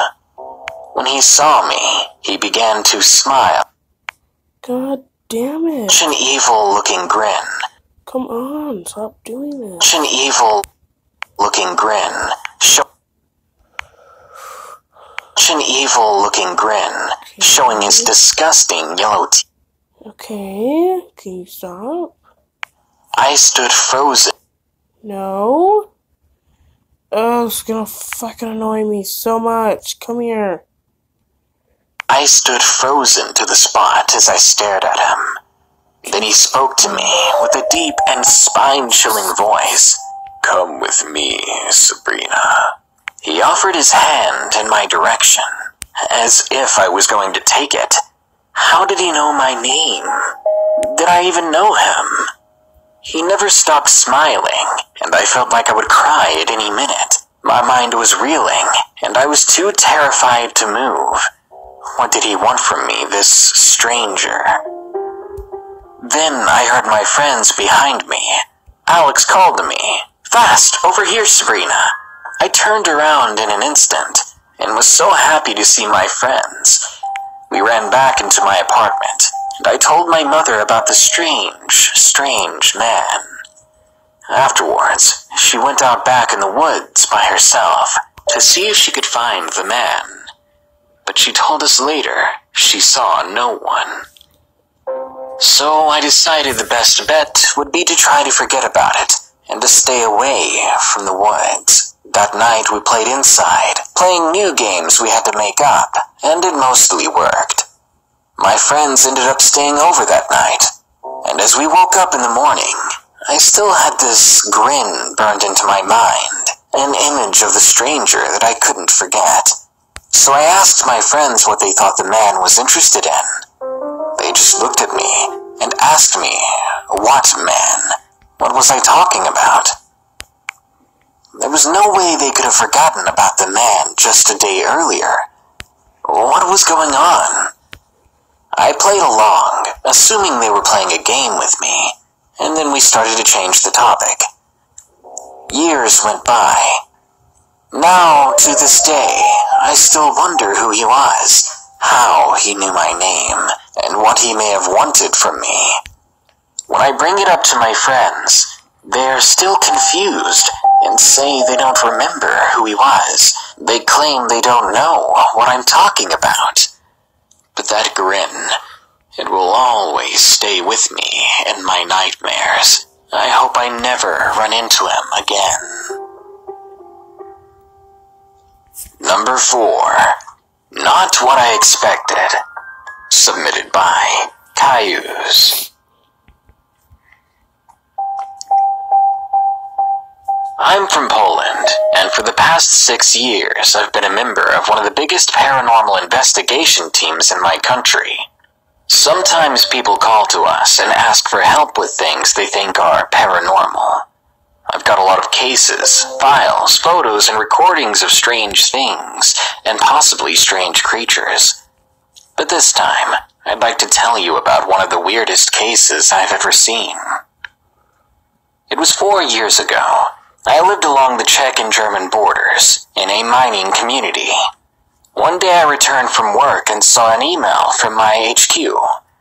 They wanted me to investigate a call from a village, almost at the Czech border. It was some way away from me, but I lived closer to it than anyone else, so it was up to me. The call was about suspected ghost activity, not in one home, but in the entire village. Both the HQ and I thought it sounded like a poltergeist. I packed up ghost hunting equipment, and I got on my way. It took me about 2.5 hours to get to the place. When I arrived, I noticed how small and quiet the village was. There were only about 10 houses, no shops or even bus stops. I made a circle through the village, just for some fun and to catch the scenery. Then I went to the address the HQ had given me. It was a pretty wooden house in the middle of the village. When I knocked on the door, a young man opened it for me. He said that he and his wife moved in about a month earlier. He was a writer, and this place was perfect for him to work at his books. But there was something that made him and his wife scared to live there. They said that at night, they would always hear noises coming from the nearby woods, and that this ghost was making things around their home disappear. As we finished talking, I went for a walk. I walked around near the forest's edge, looking for anything strange. I found some wolf, deer, rabbit, and even fox prints. Nothing special. But then I saw something rather strange. At one tree, there were large, deep scratches, sort of like a bear's. But there weren't bears at that part of the country. Just beyond that area, further into the woods, there was a small lake. So I figured an animal came to drink some water, and for some reason scratched up this tree, maybe to mark its territory. After a while, I came back to the village. I set up some cameras, hid some of them in the trees, put some sound recording devices and set them up at the base of their barn. I was sitting and watching the cameras, drinking on an energy drink, when suddenly I saw something strange on one of the cameras, like something crawled through the grass. It moved toward the house exiting the woods. I grabbed my knife and began to move toward the couple's house, where the unsuspecting couple was sleeping inside. At this point, I was thinking that this ghost is just someone kidding around. But that was a huge misunderstanding. I crawled to the end of the rooftop and started to observe the area. For a moment, I didn't see any movement. But then I finally saw it. It was indeed inhuman. It was a humanoid-looking animal, though. Its skin was pale, almost blue in a way. It looked skinny and starved, and it had very long fingers. Not like claws or something, just normal, long fingers. It really did look like a person, but I knew it wasn't. Not after seeing the way it moved, the way its bones were shaped unlike ours. For a moment, I didn't know what to do. I just stared at it. I'm glad it never saw me or felt my presence. Otherwise, I didn't know what I would do. As fast as I could, without making any noise, I got down from the roof and ran back to my little base. I grabbed a stick, poured some oil on it, and lit it. And then I rushed into the field. The thing was there, almost touching the wall of the house, about to crawl inside via the window. When it saw me, first it looked like it didn't expect to see anyone. Then it made a strange, long, drawn-out scream, then took off at full speed through the woods. And by God, it was fast. And just imagine how fast a cockroach is when it realizes you've seen it, and it tries to scurry away out of view at an instant, fast speed. That's what it reminded me of. It must have gone from 0 to 35 miles per hour. In the blink of an eye, it was back in the woods and it had vanished. I sighed with relief because I knew if it hadn't gotten scared of the torch, there was no way I could have taken it down. The next morning I spoke to the owner of the property. I told him what I saw out there, that there are no ghosts involved. Both of us agreed that we can't leave it like that, but there wasn't much more that I could do there. So I just gave him some advice, like how to secure his home, set up traps and stuff like that. Then I left the place, a little unsatisfied with how we ended it, but a little relieved that I don't have to go back there. It was one of those cases I've never solved, and I'll always wonder what that animal truly was. Number 5. Skinless Deer. Submitted by Chelsea T. To begin, let me say I love scary stories. I love listening to them as I fall asleep, like many of us do. My significant other and I are eccentric, to say the least. We love nothing more than finding abandoned barns and farms and camping in and around them. Out in the woods, we never lose a wink of sleep, and as hunters/taxidermists, both of us have a vast knowledge of our local fauna. I should add that neither of us believe in the paranormal. Even after this sighting, we're very skeptical. One of our favorite hobbies is driving in the late hours of the night, when nocturnal animal activity is at its peak. We scout the dirt roads that cross our delta. You can drive for over 50 miles in any direction, and only ever see the occasional farm, or maybe small game. That is fun for us, exploring the night, just the two of us and the dirt roads. It was around 1 a.m. We had our eyes fixed on the road, keeping a keen eye out for any eye shine of the typical possum or skunk. Suddenly, we see the eyes we are looking for. Instantly, I slow down, getting ready to see the critters that we always look forward to seeing at night. But, as we near it, something is off. The eyes are much higher than usual. My headlights begin to cut through the darkness, revealing the animal. It's walking on the passenger side of the road towards our vehicle slowly. It seemed to be completely unfazed by us or the vehicle, and it was determined to continue walking towards us. As we got within a few car lengths of it, the details revealed themselves. It had some of the usual attributes of a deer or a goat, but it was slender, almost too skinny, like it was malnutritioned. It was taller than a coyote or a dog. Its feet came to points instead of paws. It had a small opening for a mouth, but there were things wrong about this creature. Very wrong.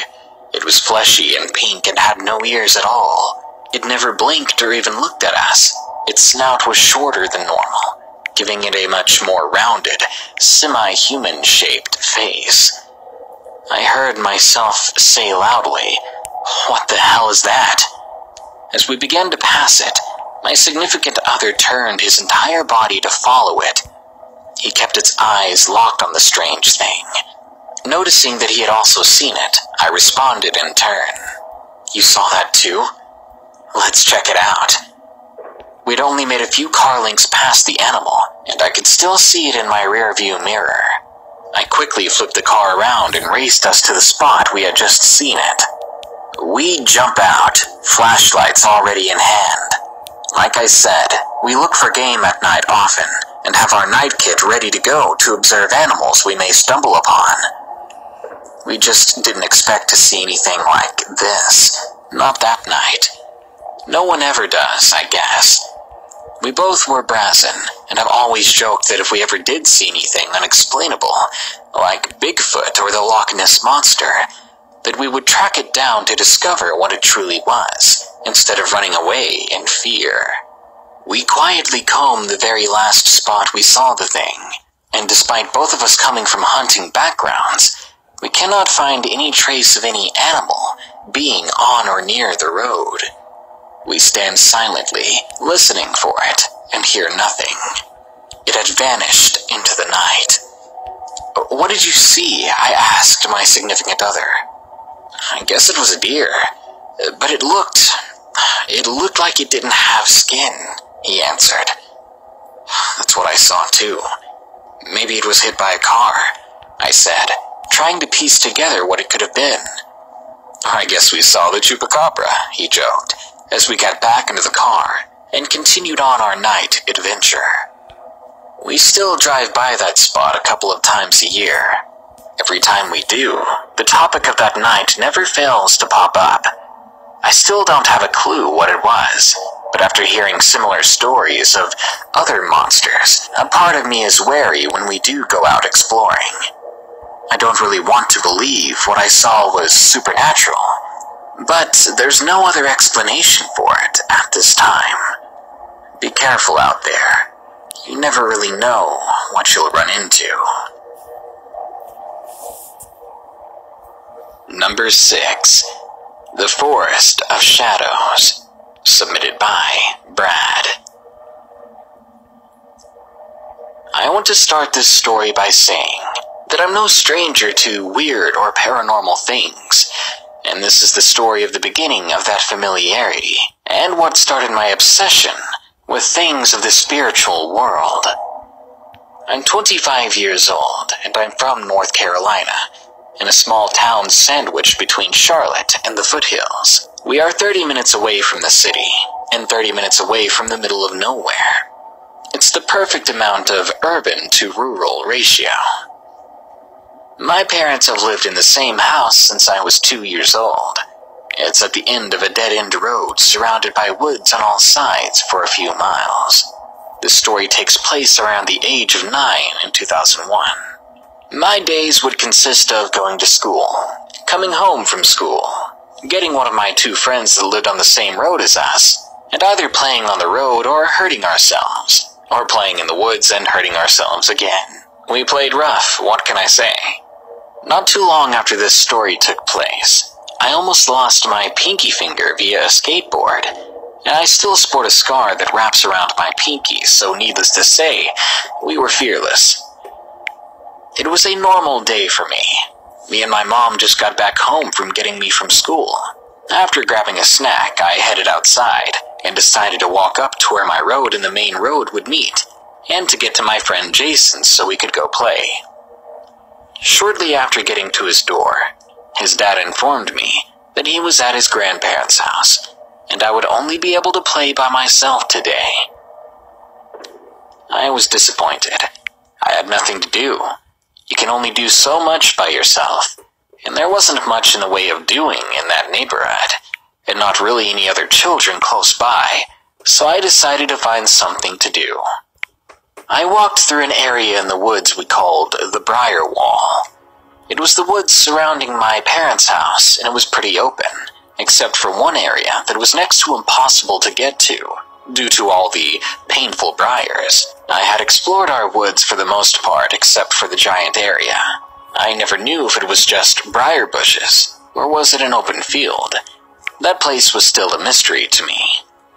I'd always wanted to see what was on the other side of those prickly bushes, and my inner explorer screamed to be set free, so I gladly obliged. I went back to my house to get supplies, because living close to the mountains, I had heard of people getting stuck in the woods, sometimes for days or weeks at a time. Other times, they never came back out. So I got my backpack, put in some snacks, some water, a jacket, and matches. I even grabbed my pocket knife, and I snuck into my older brother's room to steal his machete. Yeah, a 9-year-old having access to a knife and a machete. It does sound dangerous and hard to believe, but this was the South, and my parents and brother had always taught me weapon safety since I was young. I even got my first knife when I was 7. Now on with the story. I walked into the woods and proceeded toward the Briar Wall. As I neared the wall of prickly pain, I recounted how my older brothers and sister told me how they never had been past the wall as well. So it felt more like an adventure now, like I was making the first step beyond the wall. I almost felt like Neil Armstrong or something. I was ready to see what was on the other side. So with that in mind, I began to cut my way through, and for 30 to 40 minutes I hacked away at the briars until I saw a hole. And being impatient, I took my jacket and put it over my face, and I ran through the briars. Some of them sunk into my flesh and pulled at my clothes, ripping them. It was painful, but my need to explore was much stronger than the stinging sensations. On the other side, I pulled out the stickers that broke off the vines, and the ones that had stuck into my skin. After a moment or two, I resumed my course, undeterred. The trees in this part of the woods were massive and spaced far apart. At that time in my life, I knew nothing of the woods really, other than they were fun to play in. But from what I know now, I can tell you these trees were at least 100 years old. Each one was around 2.5 feet wide, and they were spaced 30 feet or more apart. Most of them were oak trees, white oak, ash, and poplar, which are super common here, but the age and sheer size of them was amazing to behold. I explored for hours and eventually found a creek that I began to follow. And soon I came upon a delta where the creek split and created a small island in the center. I thought this place was amazing, the perfect spot to set up a base for the next time I came back to the area. Next time I'd bring friends, and I'd show them and brag about all I had seen. I scrambled down one side of the bank, through waist-deep water, and up the other side of the bank. I set my pack and machete down, and began to clear sticks and leaves from the ground, when I saw something tan or white sticking up from the ground. I began to dig at the object until I pulled out a bone. There were more underneath. Now, being from the south, it's not uncommon to find piles of bones from hunters or just animals decaying in the woods. It intrigued me more than it freaked me out. I was curious to know what kind of animal it was that died, so I dug more. I began to dig and I found something that made my heart skip a beat. I kid you not, even at that age I knew. It was a skull, a human skull.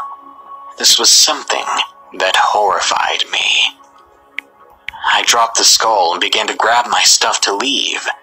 And that's when I saw something dark moving through the trees maybe 40 or so feet away.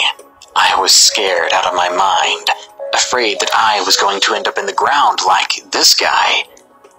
I found somewhere to hide. I covered my pack with leaves and got down into the creek, and I backed up underneath the edge of the bank, which had an overhang.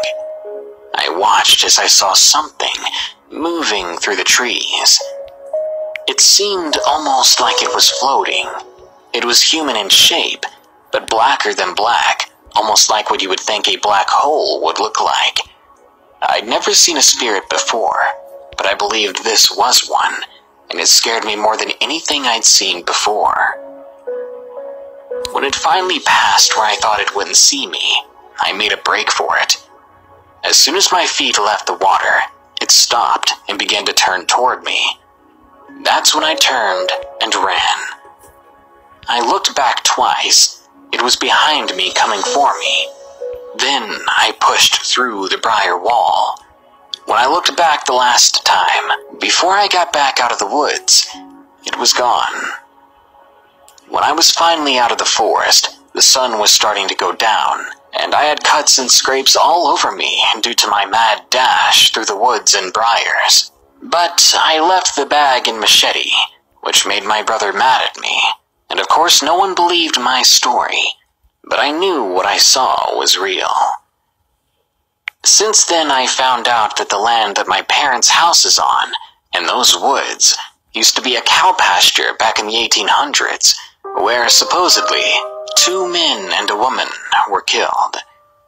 Later on in the early 1900s, Dark ritual magic was reportedly done there in the 70s and 80s. Rumor has it people were burned at crosses there. I've had many more experiences in those woods and other places, but those are for another time. Needless to say, I tried my best to avoid that briar wall. Number 7. Weird Things in My Woods. Submitted by Thos Phoenix.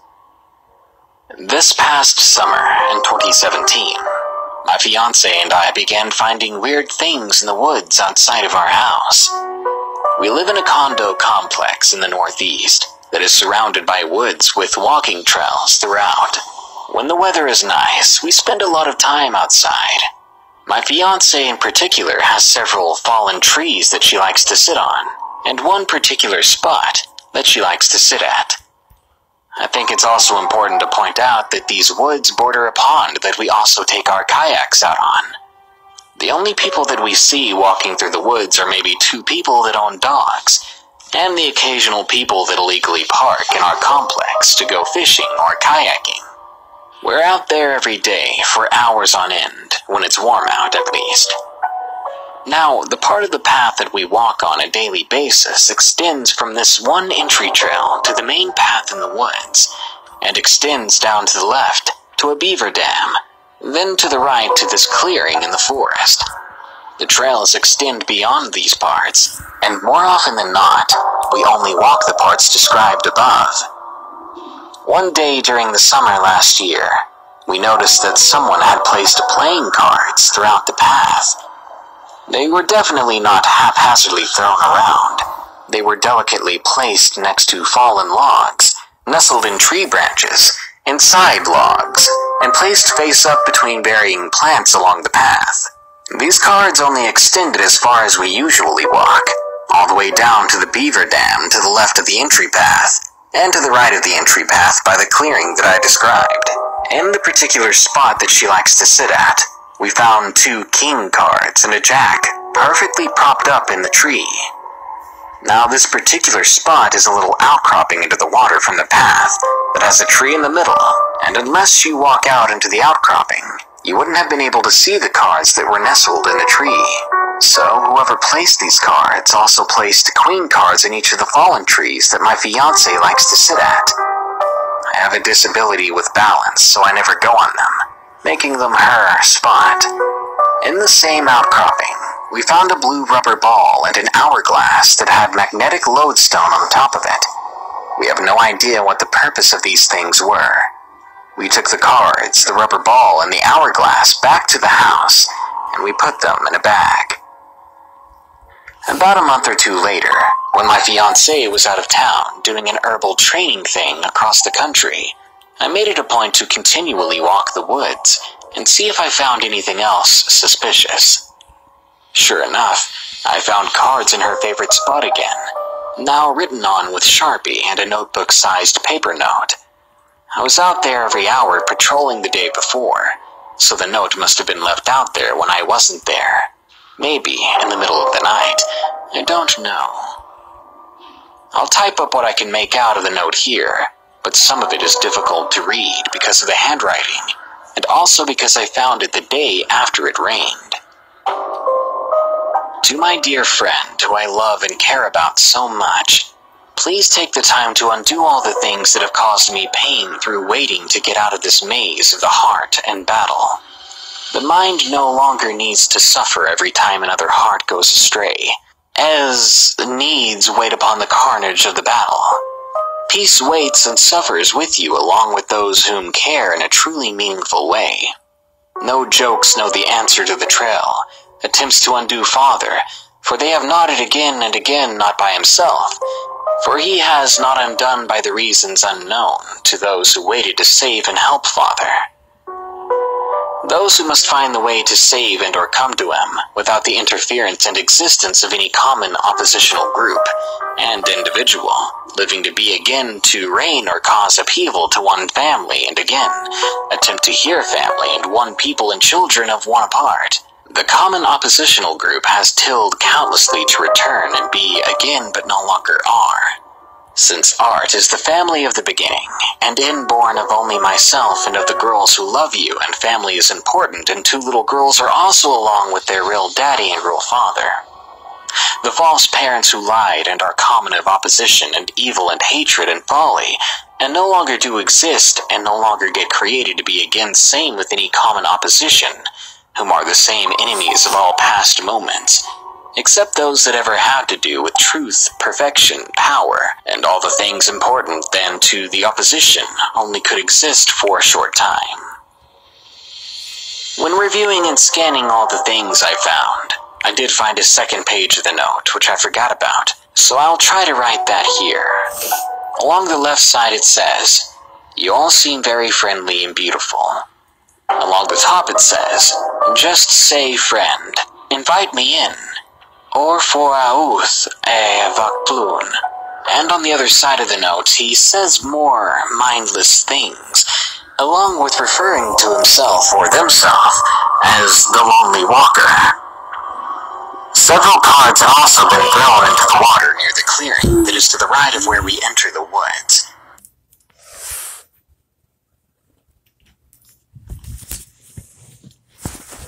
Everything hurts. Oh.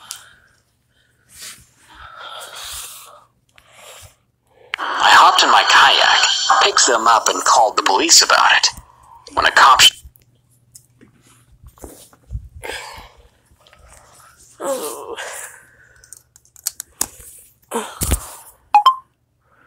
Yo, come out.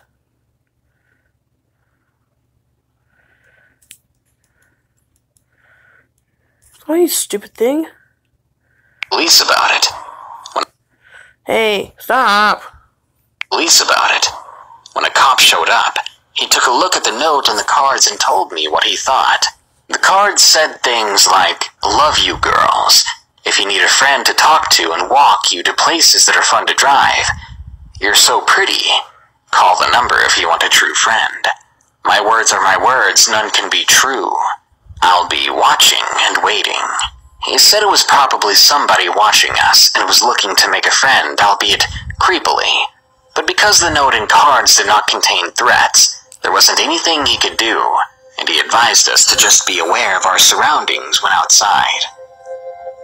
The cards also had a Latin phrase and a phone number on the back.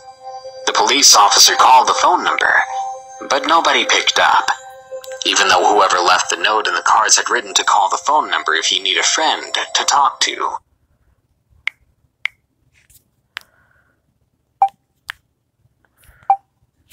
The phone is hot.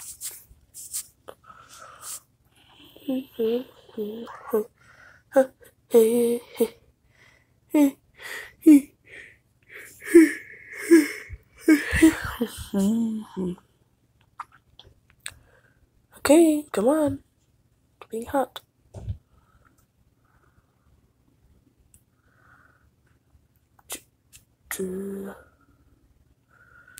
I guess sneeze.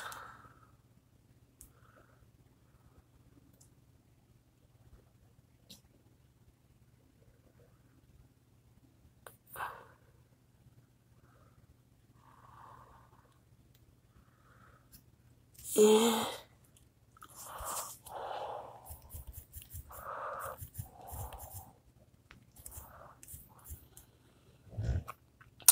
How do you put links? Oh my god, I could put GIFs though.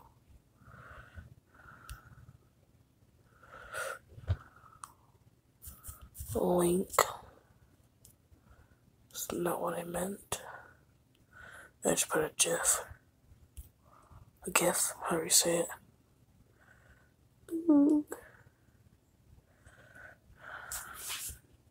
Yee.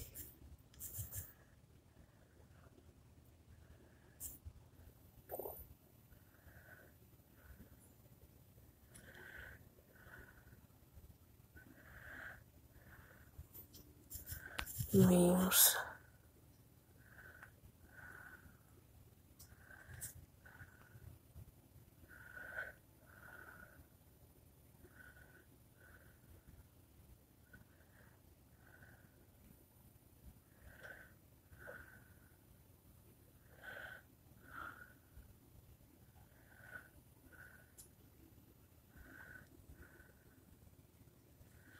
E.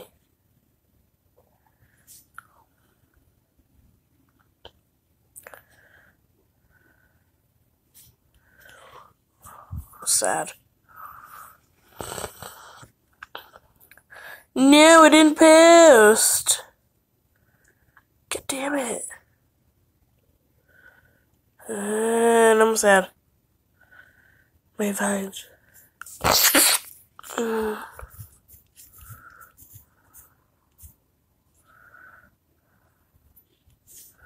Oh, I'm hurt.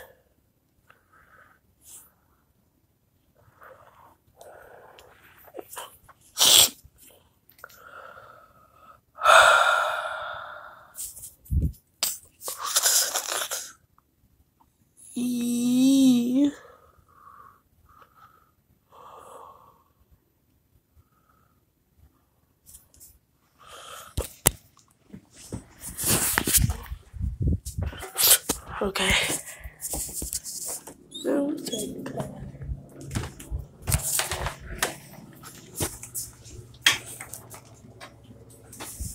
Yeah, obviously no one's gonna be awake at 1:04. Oh my god, okay. Okay. Remember if you need a friend to talk to, or something along those lines. There were Latin phrases as well. Ipse et ipse solus scit omne verum. Amor fortior est quam mors, omnia visit, amor ad infinitum oesus. Duenos infinitum, duenos nos adoramus quod solsitudinem. When I tried translating it, I got something like, he knows the truth and only the truth shall make you learn how to see it. To believe love is stronger than death. Love conquers the infinity. Good we know what highness experience, good infinity, good we know what highness. Nothing occurred after that. I mean that I didn't find anything further, but it still really creeps me out. My friend suggested that I put it up on Reddit and see what anyone thinks. If I can figure out how to upload the images of the note and cards, I'll do that as well. If anyone might know what it all means, I'm open to interpretation. It's all very weird. I'm wondering if there will be anything else out there this upcoming spring or summer. But I'm feeling a bit better about it, as I'm in the process of getting my pistol permit. Not that I'll be looking for something to happen, but at the very least, I'll be prepared. Number 8. Something Among the Birchwoods. Submitted by Katerma. I live in eastern Finland, in a small city. Most of the cities here are like openings or holes in a forest, if you look at them down from the sky. In the Finnish folklore, there are many stories of forest creatures and spirits that guard the forests and lead people astray. There are even stories of forest shrouding, where some force confuses a person who is in the woods so that they get lost for years. Some say there is an upside-down world there, where all kinds of wondrous and scary ancient beings live. There are stories of people going into the forest shroud and making it out years later with odd stories to tell. There's this birch forest near my home. A black river streams through it and floods it in the spring. I usually walk the dog in there because I think it's beautiful. Pure birch tree forests aren't that common even in here, and the trees are quite old, some of them huge. Old, full of fungi and twisted. Sometimes I take the kids there too. My daughter is very sensitive in a way. From an early age, she's been seeing and talking to imaginary things, some of them which were... I didn't even do anything.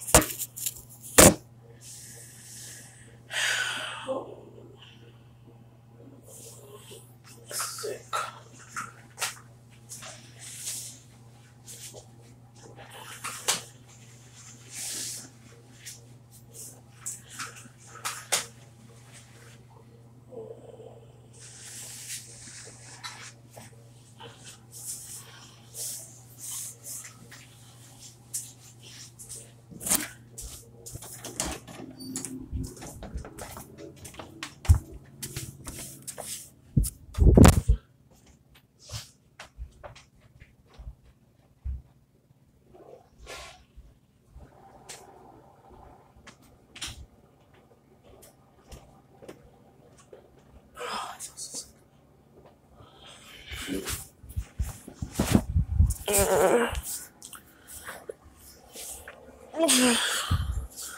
Okay.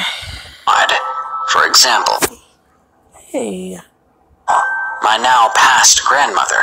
My daughter, she never met her, Hey. but often talks to her and about her.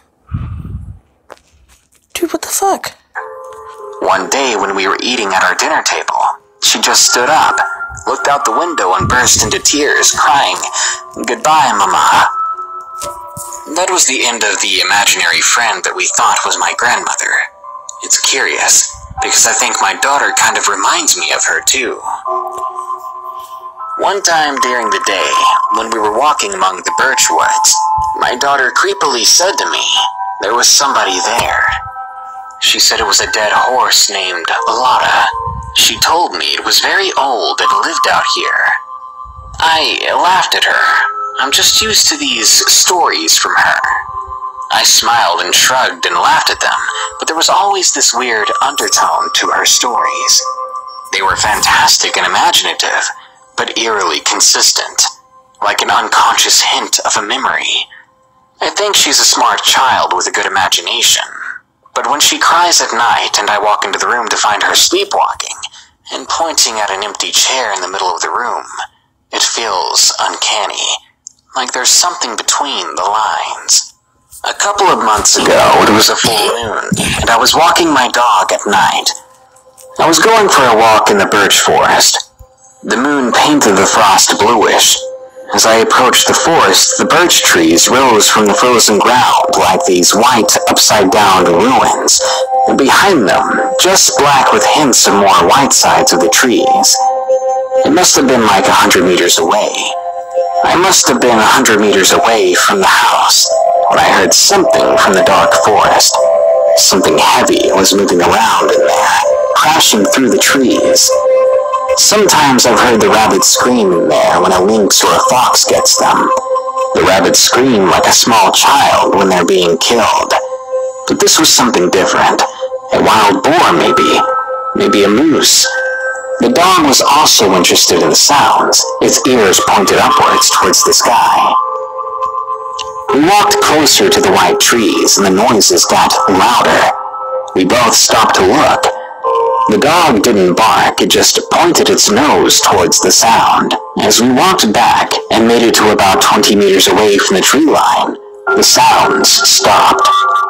For a while, it was just quiet, and then it started again. Something began running in the forest near the tree line, not from us, but towards us. It gives me chills just remembering this heavy, amazingly fast footsteps. I start to think it was bipedal, according to the sounds it made. It made 20 to 30 meters in only a few seconds. I sat there frozen on uneven forest ground.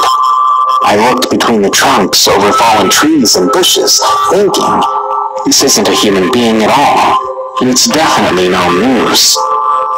My dog's head turned accordingly to the movement as we heard it. And then it stopped, right before us. I felt the darkness staring at me, and I stared back. For sure, I wasn't going in the forest with something in the dark facing towards us. And just to the left of the path I was going to walk to enter the forest. Making sounds in front of us, I started to back away from the tree line, never facing away from the sounds. Whatever was in there, it was interested in us, but didn't seem to want to come out of the forest. I wasn't about to turn my back to it, that was for sure. My hands curled into fists. The dog's tail was between its legs as we backed away. The sounds kept going, and I could hear them even from over 100 meters away. It was then that I turned my back on it, and began to walk faster. I thought of all the possible forms the darkness could have taken in there, if I'd went in, or if I had a flashlight with me. The terror I felt that night was more real than I'd ever felt before. I rushed home and locked the door. Even my wife got nervous seeing me spooked like that. I've been in the forest almost every night since then, walking my dog as usual, but we haven't heard anything like it since. I've always been on high alert since that night, Wondering about what was in there that night might just be better than having found out. I've never seen or heard anything move so fast in the forest before, but then I think of the dead horse my daughter said she saw. I know little children see things, but I also know their interpretations of them might be incorrect. They see more than us adults who have learned to see the world around us in a certain way, but therefore lacking the ability to describe it. Maybe she didn't see a dead horse after all, but something that she couldn't describe in any other way. Maybe a forest spirit from the ancient times, maybe a keeper that sometimes plays games and tricks on those who come into its domain. Or maybe I entered the forest shroud and was close to never returning. Number 9. The Thing in the Woods. Submitted by Munch82. I'm from a small military community in Canada. Nothing bad ever happens here, which makes what I'm about to tell you all the more creepy. This happened to me, my best friend, and my best friend's brother about 5 years ago. I had just turned 12, and I was staying the night at my best friend Nate's house. About a block away from his house, there was a small bit of forest, so Nate's older brother Logan suggested that we should go exploring there. We were adventurous kids, so Nate and I happily agreed. Later that day, we met up there, the place we called Hermit's Hill. We got there and explored for a bit, but the whole time I had this odd sensation, the one you get when you're being watched. Now, I've always been a cautious person. Nate and Logan knew this, so when I told them how I felt, they just dismissed it as me being paranoid. We had been there for almost an hour, and at this point, the three of us just sat back on the bank of the creek that ran through the forest. The boys were just talking, but I was still freaking out, because that feeling from earlier was now amped up to 11, and I had no idea why. Then Logan began to whistle, which was nothing out of the ordinary, but from somewhere in the forest, we heard someone whistle the exact same way as Logan did. All of us froze and looked in the direction it had come from, and as Logan went to whistle again, it happened. From Nate's right came a low voice from the bushes that said to us, "Do you want to play?" And with that, we all took off running back home. I'd never run so fast in my life. We could hear him yelling all your typical creepy stranger lines as we ran.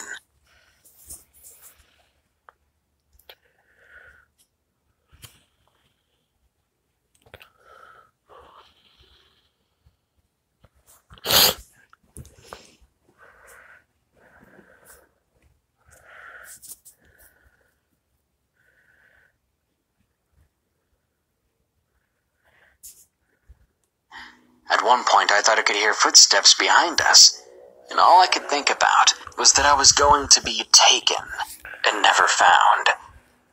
I quickly glanced behind us, but when I looked back, I ended up hitting my head on a branch and got it right in the eye. I was in so much pain that I temporarily forgot what was going on. The next thing I knew, I was being dragged out of the forest by Nate and Logan. At that point, I'd passed out due to a combination of pain and fear, and when I woke up, I saw Nate over me asking me if I was okay. I sat up slowly and looked around with my good eye. We had made it out of the forest okay, at the end of where the creek had started. After that, we went back to Nate's house, and his mom took care of my eye. Even these days, the three of us continue to talk about what happened that day in the forest, and we speculate on what or who it was. But we never have gone back to Hermit's Hill, and I certainly never will forget how scared I'd been. And number 10, The Woods Behind My House, submitted by Leisha. I live in the woods. There's a couple of 100 acres in those woods behind my house, and I honestly love it more than anything. However, it can be very creepy.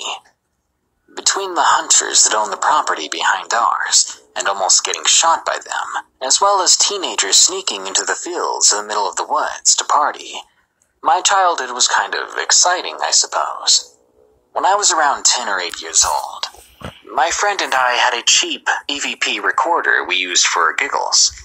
We asked the typical questions out in those woods. Is anyone there? Show yourself. We never took it seriously and laughed about it as kids do.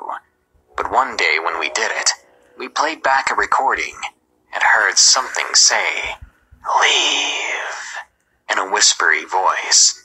Occasionally, there would be gunshots that sounded like they were right outside the window, but there'd be nobody out there. We found a severed rabbit head once, but when we thought it was coyotes, my dad noted how it was such a clean cut, and he was right. The cut was perfectly horizontal. We once found an old abandoned building out there with a hole covered by a plank of wood. It went down until we couldn't see the bottom. One day when we went back to that hole, we heard someone yelling from the bottom. We tried to tell my parents, but they didn't believe us, and they told us to stop going too far out into those woods before we got lost. The place was full of creepy things, and I do believe that it may have been haunted. But I loved going out there. Maybe the horrifying parts added to my curiosity.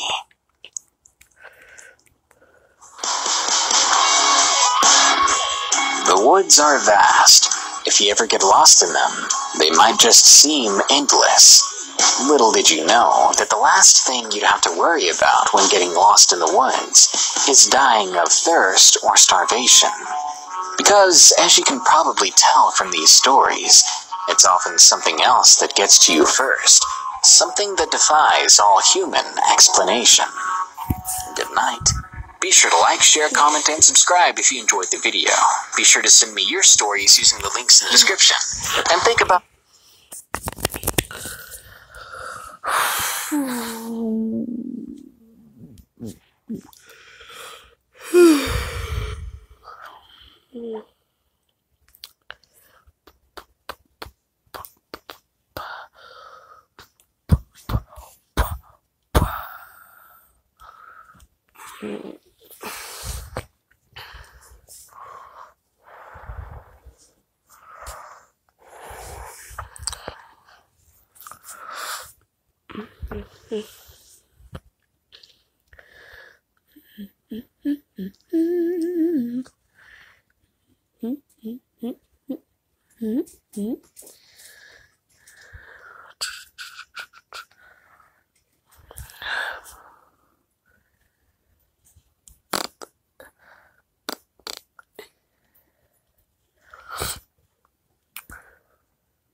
Oh, wait.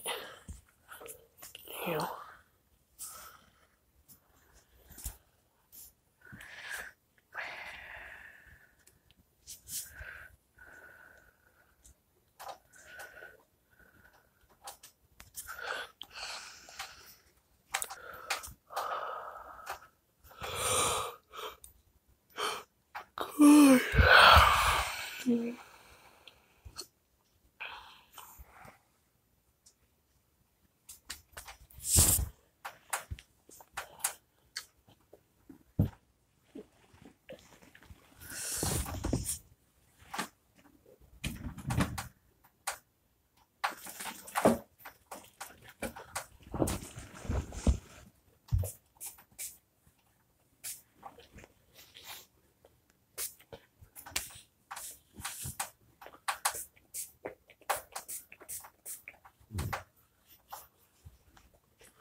Okay. Go for a minute.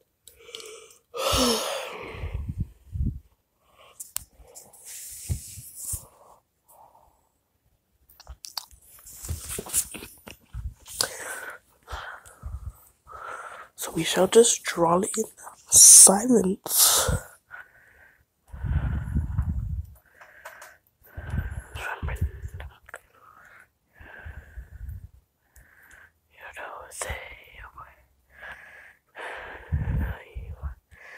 Kiss. Okay, I'm done.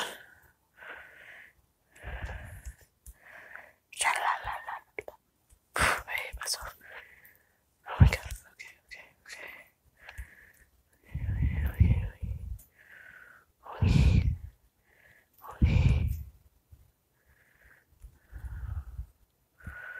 Okay. Jesus. This bitch white as fuck. Wait, no, come back.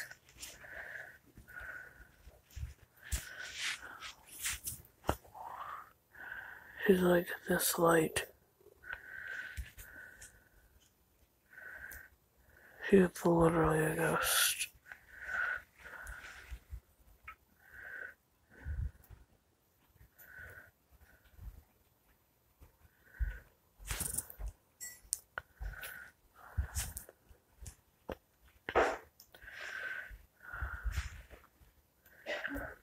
Mom. Ma. Mother. Woman that birthed me. Ma. Oh, I feel so sick. Oh, I did not feel good. Oh, shit. God dang it. Come on, why? It's always happened to me.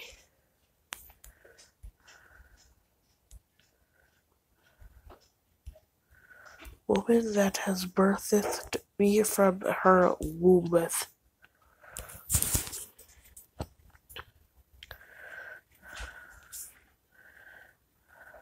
Come on. Come on. Come on. Okay.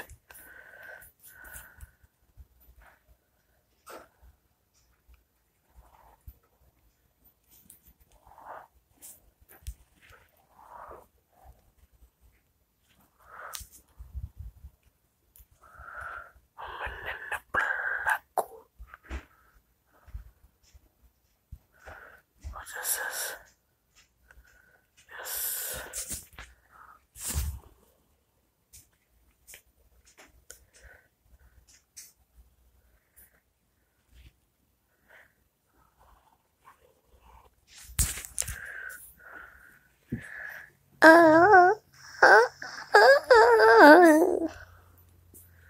Is it done? No, got 1 minute left. Why are the aerial fucking songs stuck in my head? God dang it. Okay. Ma. Mother. Woman that birthed me. Why did you do that? Why did you have to? Why did you abort me like Dad wanted? Why did you do this to me? God, I hate myself. Ma. Can you come here? I want a hug. I love you and I want a hug. Wait, sec. Okay, wait. I'm in the blue lagoon. And I feel really sick. Like, oh my god, I want to throw up everything I've ever eaten. I feel really sick and I want a hug. Huh? I feel really sick and I want a hug. You're really sick and you want a hug, so you can get me sick, right? No. Why do you advise me? Huh? Why can I have it? No, I mean, why you don't usually... I know, it makes me smell good.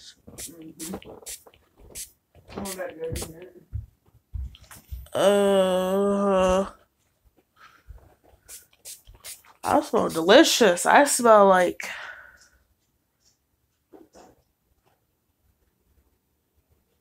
Yeah. A fragrant mist. Sweet pea.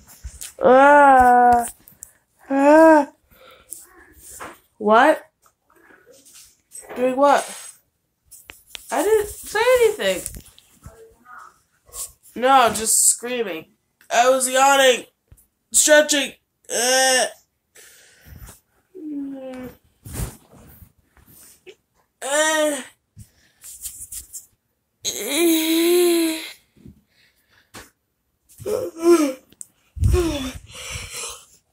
really want to go to bed. I want to finish this. Get over and get salted in the wound like blasphemy at me.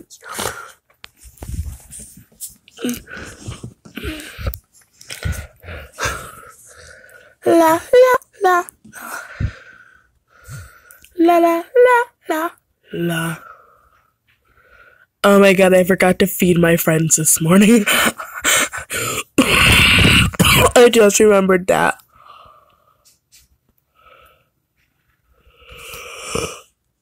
Oh my god, they probably all woke up and were like, feed me, Bray, wake up and feed me. And god damn it. And I was like, no, I'm sleeping. I can't want to. I can't. What is this?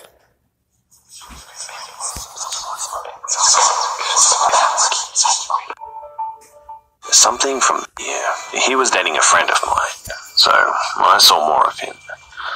And I went to high school with this guy. We'll call him Bob. Bob. Bob and I, we were never. Come on. But sometimes we hung out in the same circle. He was in a band and I was in drama, so it just kind of happened. But Bob was always a little bit off. I think he may have had a learning disability or something, and maybe that resulted in him being socially awkward. No. Anyway, by sophomore year, he was dating a friend of mine, so You always I get saw up to more. eat in the middle of the night and never end up By finishing junior it. year, he had dropped out and tried to get his Why did you get up and GED, eat then? and that was the last that I heard of Bob, What? for a while at least. Oh, of course it does. Fast forward to the summer 2 years after graduating. Bob calls me up, out of the blue, and asks me to go camping with him and a friend of his that I don't know. He says that he knows a spot that's totally secluded and that we'd be hiking 5 miles a day. He really tries to sell me on this. He insists that it'll be awesome and fun and that we'll bond. As I listen to him, though, something from the pit of my stomach says, no, don't do this. Never being especially close to him and not having seen him for 2 years, I thought it was weird that Bob would just call me up. So, I declined his offer. The following November, Bob is on the news because he had killed his partner. He worked for an armoured van service and had stolen the money in the armoured van. And there were news updates about him fleeing out of the state, and he was finally caught on a routine traffic stop, I believe. Anyway, when his case went to trial, his journal was entered into evidence. The prosecutor said that Bob wrote that he and his friend, the same one that was going to go camping with us, that they had hatched a plan to become professional assassins. Looking back on it all, I believe that camping trip that he invited me on was all a ruse, so that he could get me into a secluded place so that he and his friend could practice how to kill someone, and namely, me.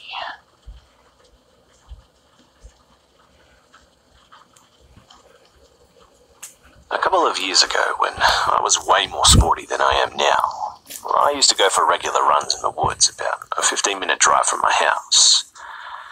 I live in the UK and in a small rural village, pretty much in the middle of buttfuck nowhere. A lot of woods and forests are very ancient, and this particular area of the woodland, it was huge, with thick, dense trees everywhere. There was an old, what I assume, wagon track, leading up literally to the middle of the woods where it suddenly stopped, and the regular little dirt paths would start. In the car park that I would park in, there were barely ever any cars, but a lot of the time, there would be this huge van, which, honestly, it never scared me because there's loads of vans in England, and a lot of dog walking companies use them. So, as I said, I would regularly drive through the country lanes to this little park area, park my car and go for a nice run. This day in question, it was autumn, so there was a slight chill in the air and it was pretty overcast. I parked my car, noticed the van, but didn't think anything of it, as usual. I started running up the wagon track, and was about 5 minutes in when I got to the place where the track stops and the dirt paths start. And there, the path literally split into a crossroad. Back the way I came, and 3 dirt paths leading left, right, and straight on. I chose the straight-on path, even though I usually go right, just for the shits and giggles, because I wanted to switch it up a little. I'm running at a nice pace, getting a little out of breath now, and the bell goes on my app for me to slow down and walk. The path comes out of the dense woodland and into a little opening, with some cut logs and sparse trees, and I look around just observing the scene, admiring all the green. About 5 meters in front of me, the dense trees start again, and I'm headed there, when, all of a sudden, I get the weirdest feeling that I'm being watched. Me too. Now, I'm a female, but I'm 5'7" and literally not really scared of a lot. I go urban exploring, love ghost stories, and don't get scared of being outside in the dark, etc. Oh god, I do.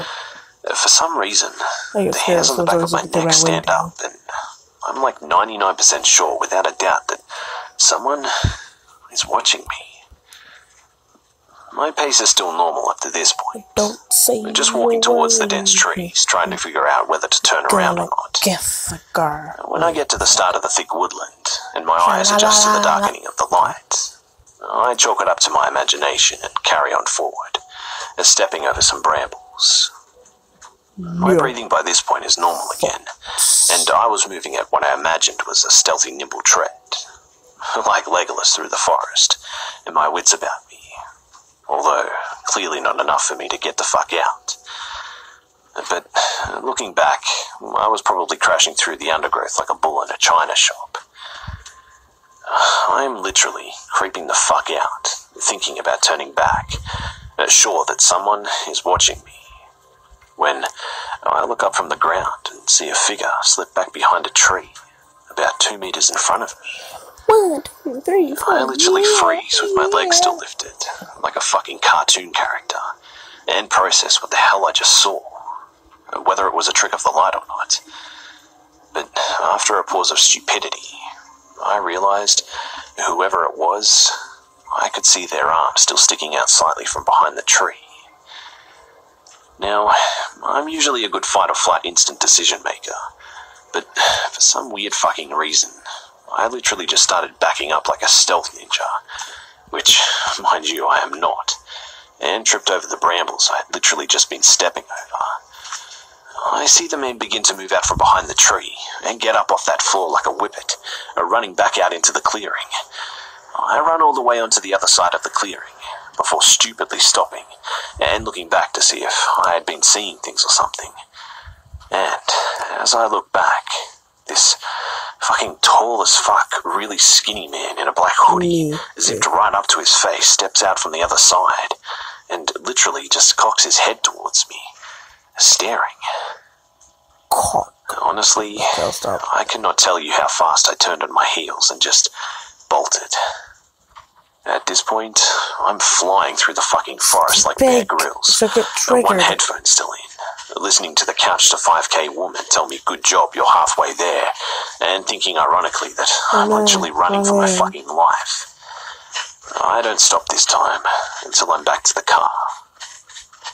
Back then, I had a shitty beat-up Ibiza, and my central locking was broken, so I used to have to use my key in the door to unlock it. Well, let me tell you, there was no fumble key drop like the films. I had that door open within 2 seconds, and noped the fuck out of there faster than anyone could tell me otherwise. I haven't been back there since, and honestly, I never want to go back. I don't know if he was playing some sort of prank on me, if he was connected to the van. He must have been, because otherwise, how the hell did he get there? Or if he was guarding some secret area where he was growing something and was just scaring me off or something. I don't know. Whatever the case, he sure creeped me the hell out though.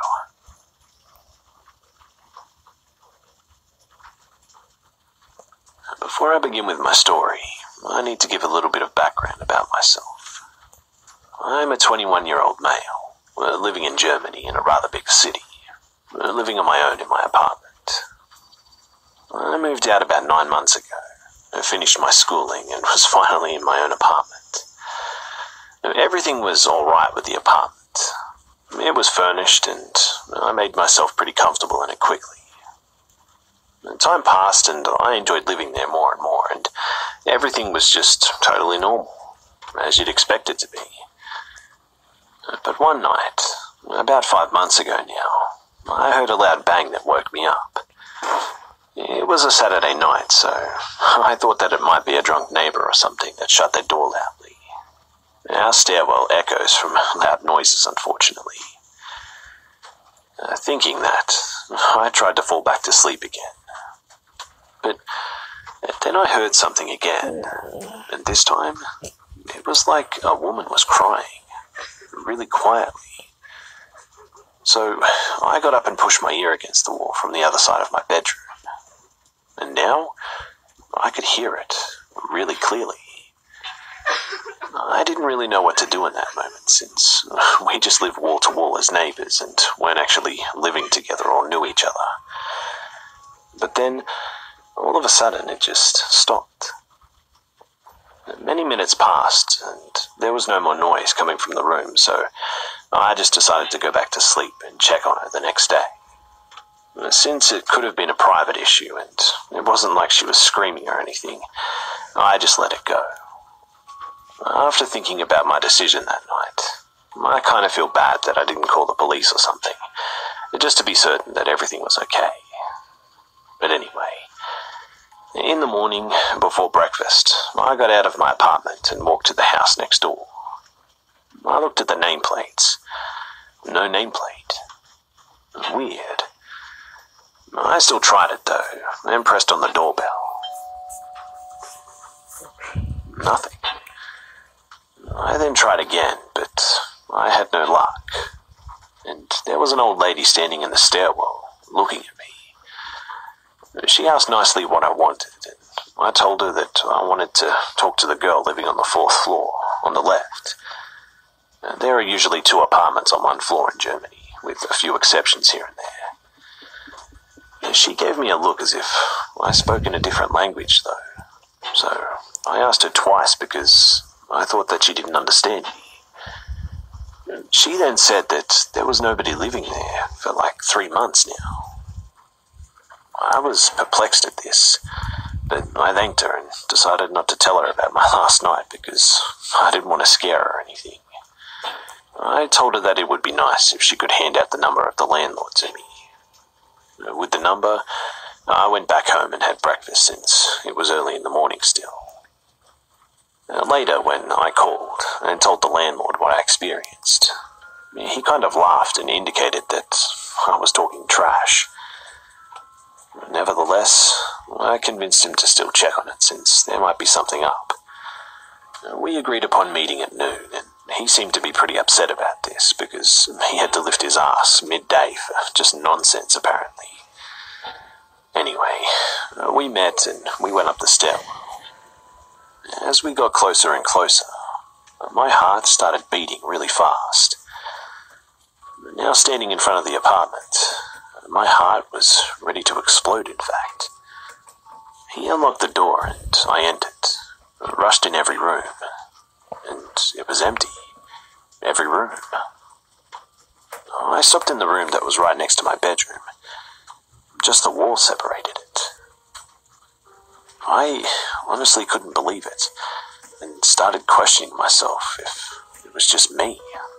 Maybe I was drowsy that night, or maybe I was hallucinating.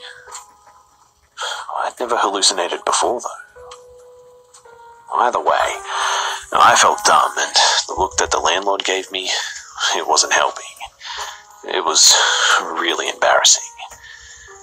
But I couldn't believe that I'd gone crazy or something, so I inspected the room more closely. As I looked at the radiator, I noticed that there was a stain. A red stain. It was blood.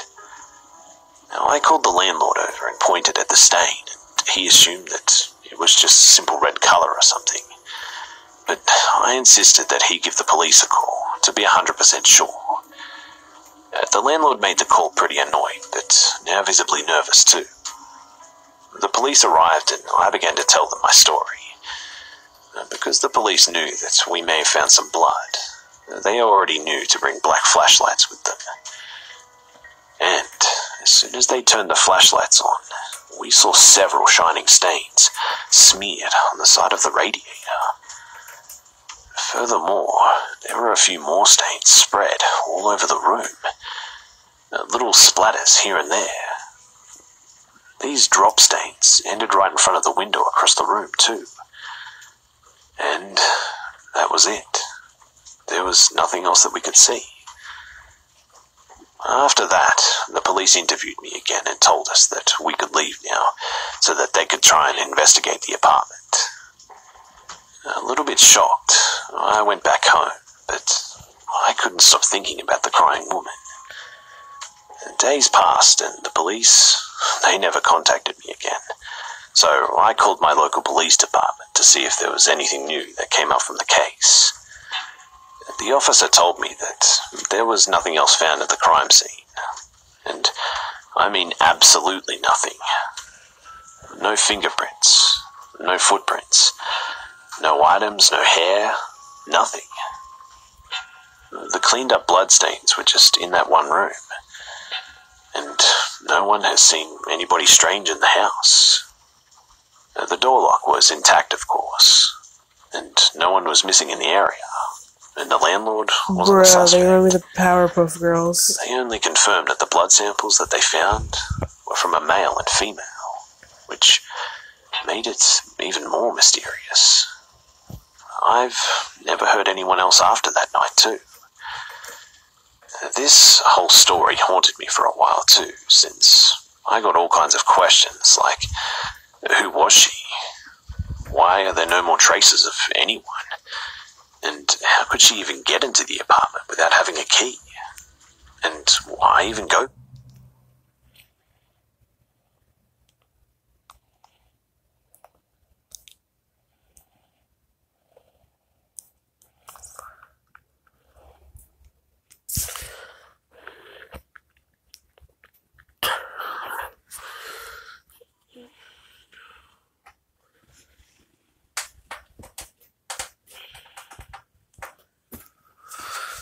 I'm gonna end the live stream now.